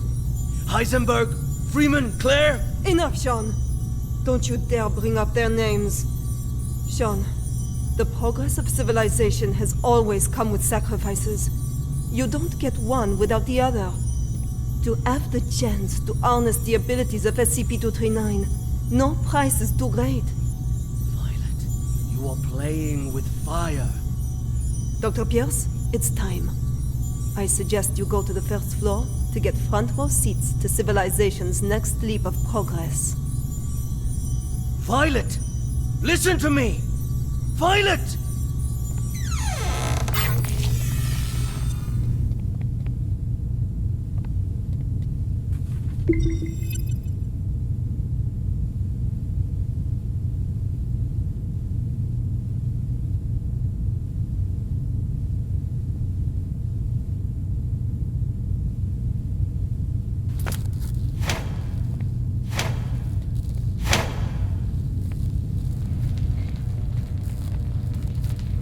I am Violette Tattoo, and this is the meter test part 1.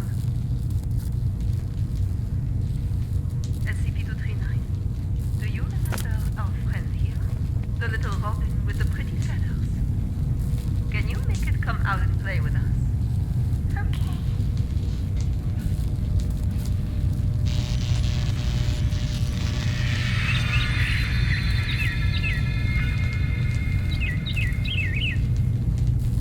Good, SCP-239. Very well done. Alright, let's continue with part 2. Now we need to give the robin a home. A home? Yes, a home. Just like in the storybook. The robin needs a tree to call home. So let's give him a big tree.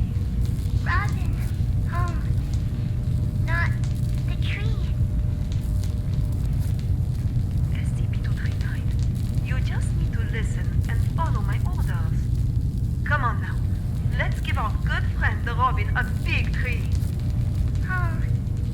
Not tree. SCP-239, I need you to follow orders and make a tree.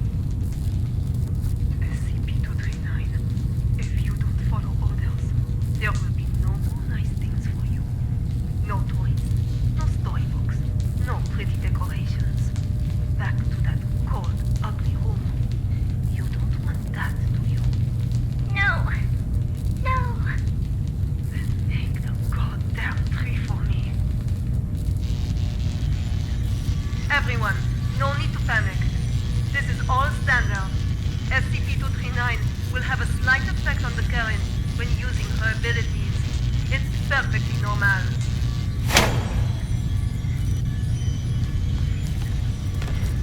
Very well done, SCP-239. Good.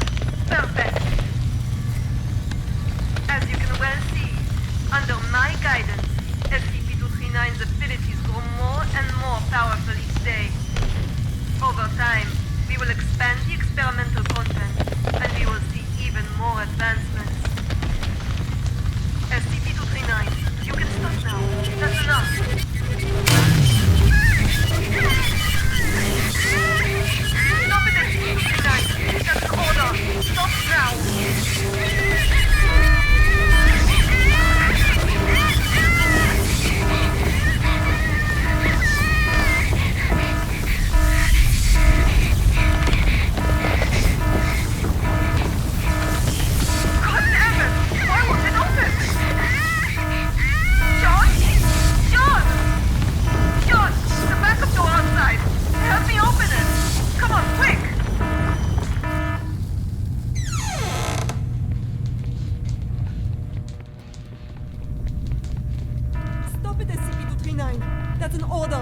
stop now!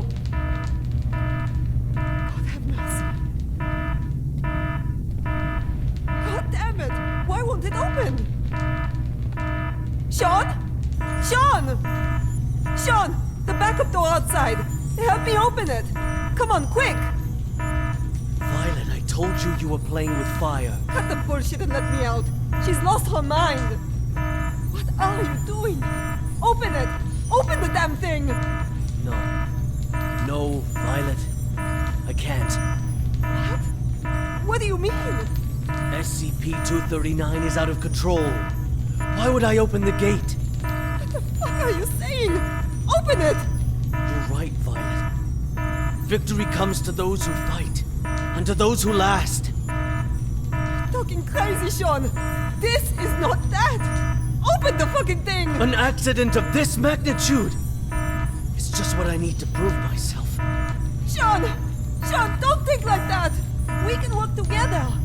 We'll do it your way! Your rules, your method! Whatever you want! Or we'll do...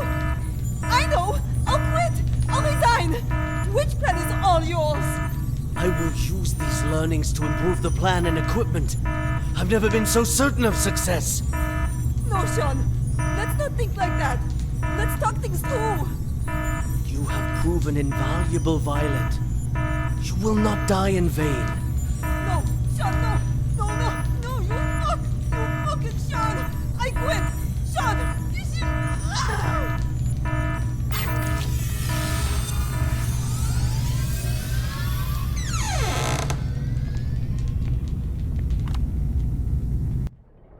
Sorry. I'm sorry.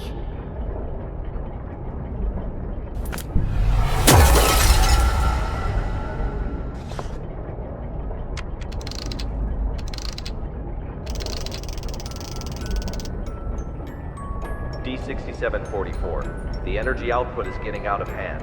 How much longer? So this is the witch plan, huh? Are we anything more than tools to you? It's not about that. This is about saving the world. Either you fix this, or we're all screwed. That's what I'm doing. Then move your ass and do it already. Yeah, suck my nuts. Quitting the Foundation was the best damn decision of my life.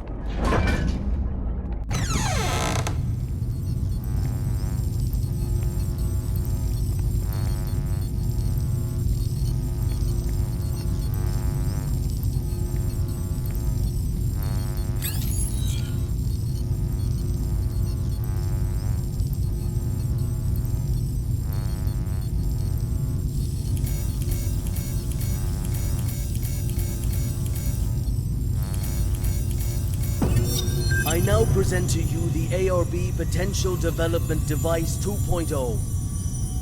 This device is capable of not only better stimulating the potential of abnormal objects, but can also automatically turn on the respective electric field control, so long as the abnormal objects exceed the preset amplitude. This will ensure that the experiment is foolproof, with zero chance of runaway. The tragedy of Directed Tau 2 cannot be repeated. We must learn from our mistakes. We must not forget the enormous power of SCP-239. And we must treat security as a top priority. Otherwise, all of this will be for nothing. Do not forget the credence we live by. Secure, contain, protect. This we must uphold at every turn.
Hi, hello. It's okay. I just want to talk. No. Stay away. What happened? It's not your fault. Away! Oh, shit. You will all die! Die! You will all die!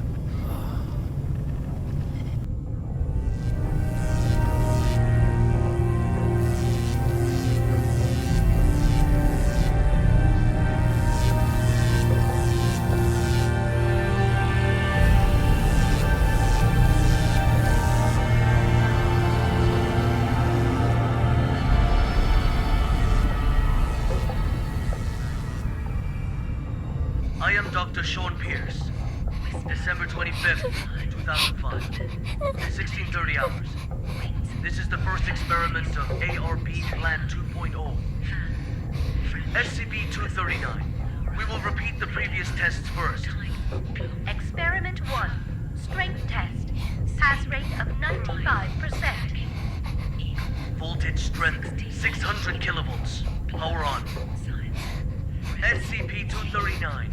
Crush the car in front of you. Anxiety, blues, pain, lost. Zeus, brainstorm, whisper, butterfly, golden, place, straight line, fan, French, time, clock, verb, movie, turkey, eagle.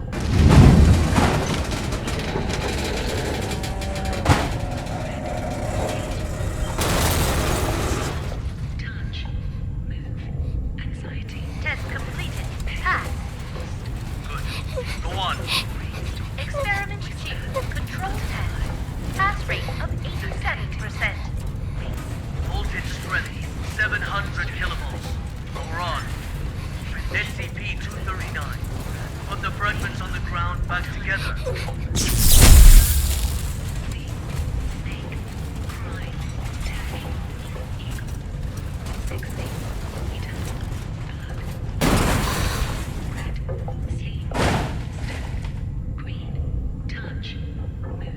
Test completed. Pass. Good. We'll now begin the new test. Experiment 3. Creation test. Pass rate indeterminate. Voltage strength 800 kilovolts. Power on. SCP-239. Reassemble this junk into a truck. A real, operational truck. Not some fancy replica. Very well done. Amazing. Fun. I know where the problem is. Do I need to shock you again? This experiment cannot be discarded halfway. Make it quickly. Just like what you did before. Voltage strength to 950 kilovolts. Dr. Pierce, our equipment can't handle that much current. Damn it. I'm the one who's in charge of this experiment. 950 kilovolts, now! Power on! Afraid. Those eyes. Imagine.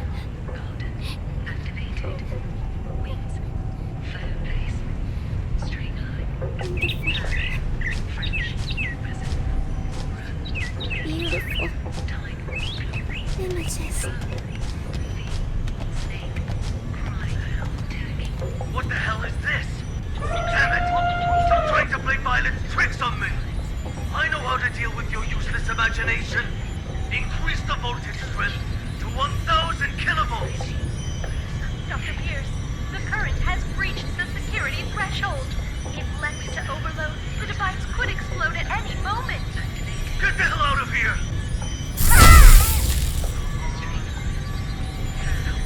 Come on. This is for victory! Do not fail me!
6744. Nicely done. Hold on. The outflow of energy of SCP-239 has subsided and is now beginning to dissipate. We have regained control. Just hold on. Again, a job well done. The synapse is now ready to be disconnected. Can you just hold the fuck on and listen for a damn change? What's the matter? The problem hasn't yet been solved. She's still lost deep in her mental anguish. That's not our concern. The crisis has been averted. Innumerable lives have been saved. Your mission is complete. My mission's not complete until she is stable. Compassion in times of desperation leads only to the destruction of yourself. 3 minutes. You owe me that much. For all this, you owe me. I can enter her subconscious and fix this. 3 minutes. Very well. I'll disconnect the synapse in 3 minutes. If you're not back, then so be it. I will show no compassion.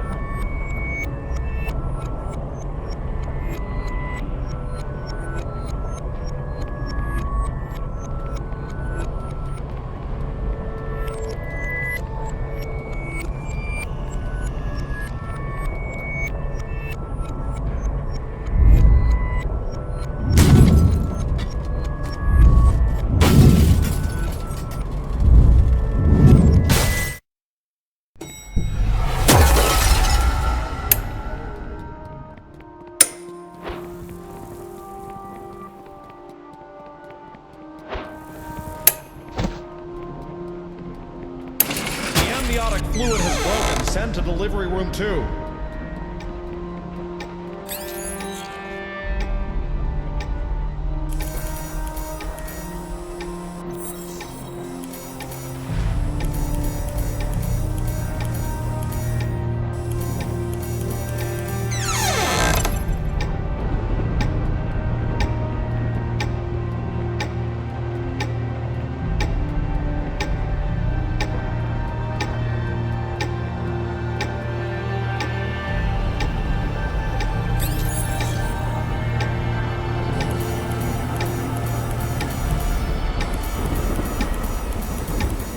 Maternal dystocia, profuse bleeding. Send to operating room now.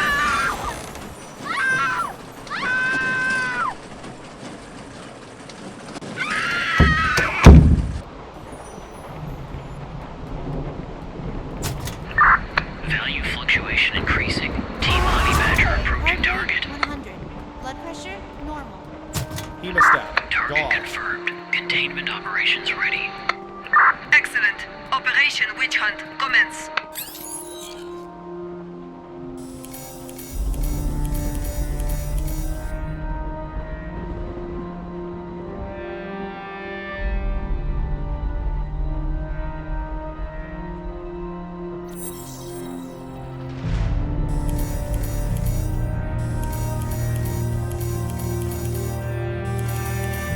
Congratulations, a lovely princess with beautiful blue eyes.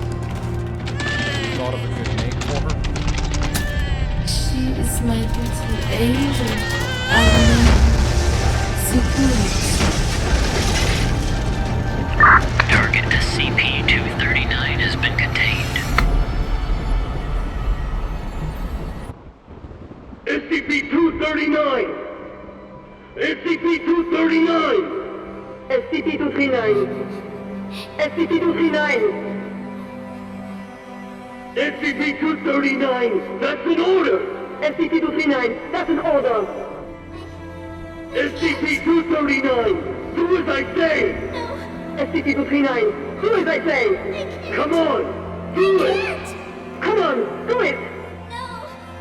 SCP-239! SCP-239! SCP-239! Don't blame yourself. None of this is your fault. Maybe you weren't meant for this world. Close eyes. Imagine. Beautiful images.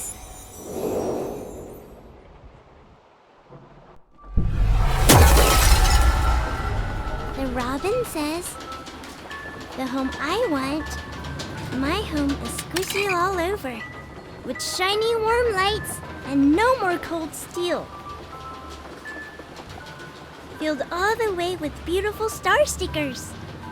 And colorful lights everywhere, everywhere. Everywhere I go, they twinkle, twinkle like little eyes. So many good books, with the cutest animals inside. They only say nice things to me. They always want to chat with me. So many beautiful decorations, a soft bed, and mountains of toys. I can play all day, anywhere I want. I'll have my favorite toy, a beautiful carousel. I'll ride and ride, and it will take me anywhere. There, I will not be yelled at. I will not be punished. I can sing as much as I like. I hope so much to live here forever. My home, Seguros' home.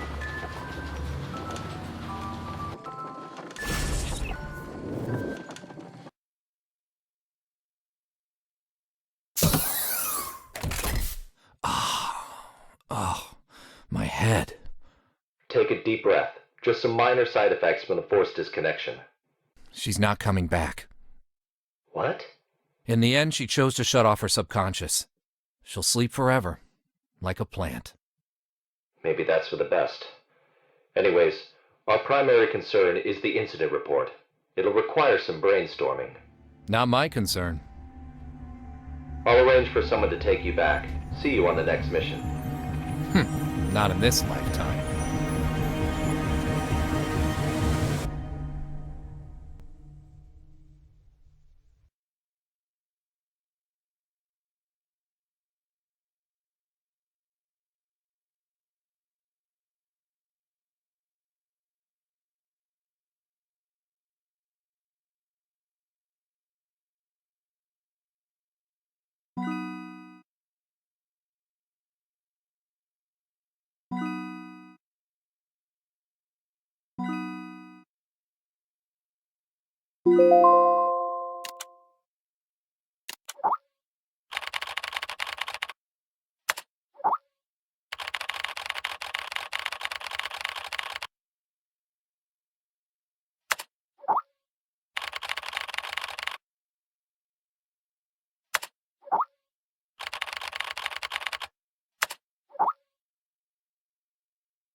exactly as I say.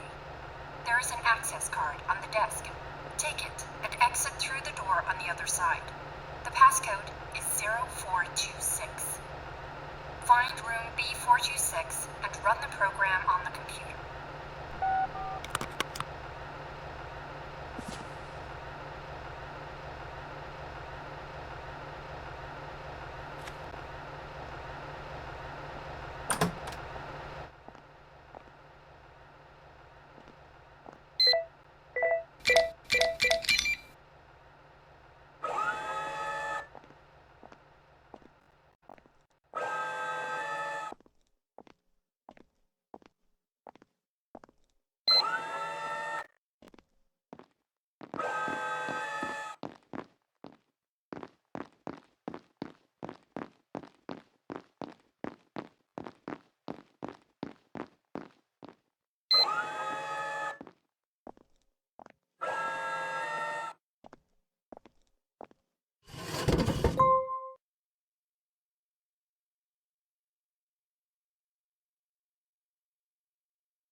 am a toaster. I am a toaster. I am a toaster. I am a toaster.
I am a toaster. I am a toaster.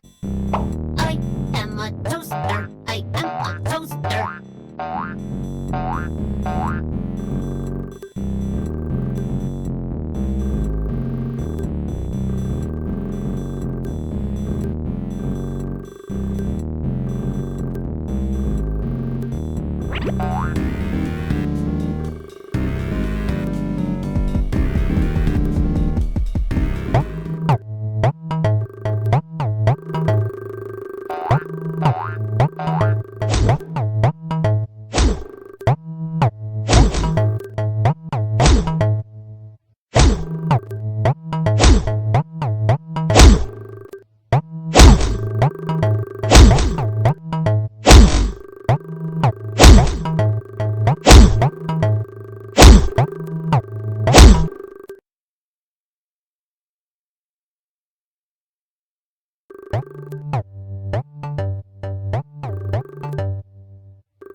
I am a toaster. I am a toaster.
Carl, next comes the final choice. There are two doors in front of you. One red, one blue. If you want to give up and leave, go through the red door. The past few months will have been like a dream. You will remember nothing after waking, and this road will end here. You go through the blue door. You stay in Wonderland, and I show you how deep the rabbit hole goes. Leave, or stay. The choice is your own.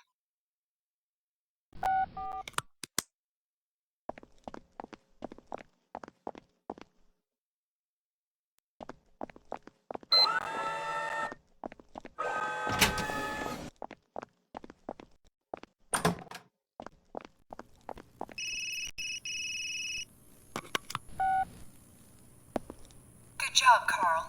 I'm glad you made it through. Have you ever felt like there were memories in your head of things you never experienced? Whispers of people you never met? These were not hallucinations. They're your actual memories. Carl, you are not a rookie at all. You are a member of Mega 5. You always have been. My name is Marion Wheeler, Captain of Mega 5. Welcome back, Gardener Carl. Now, we need to talk about 55.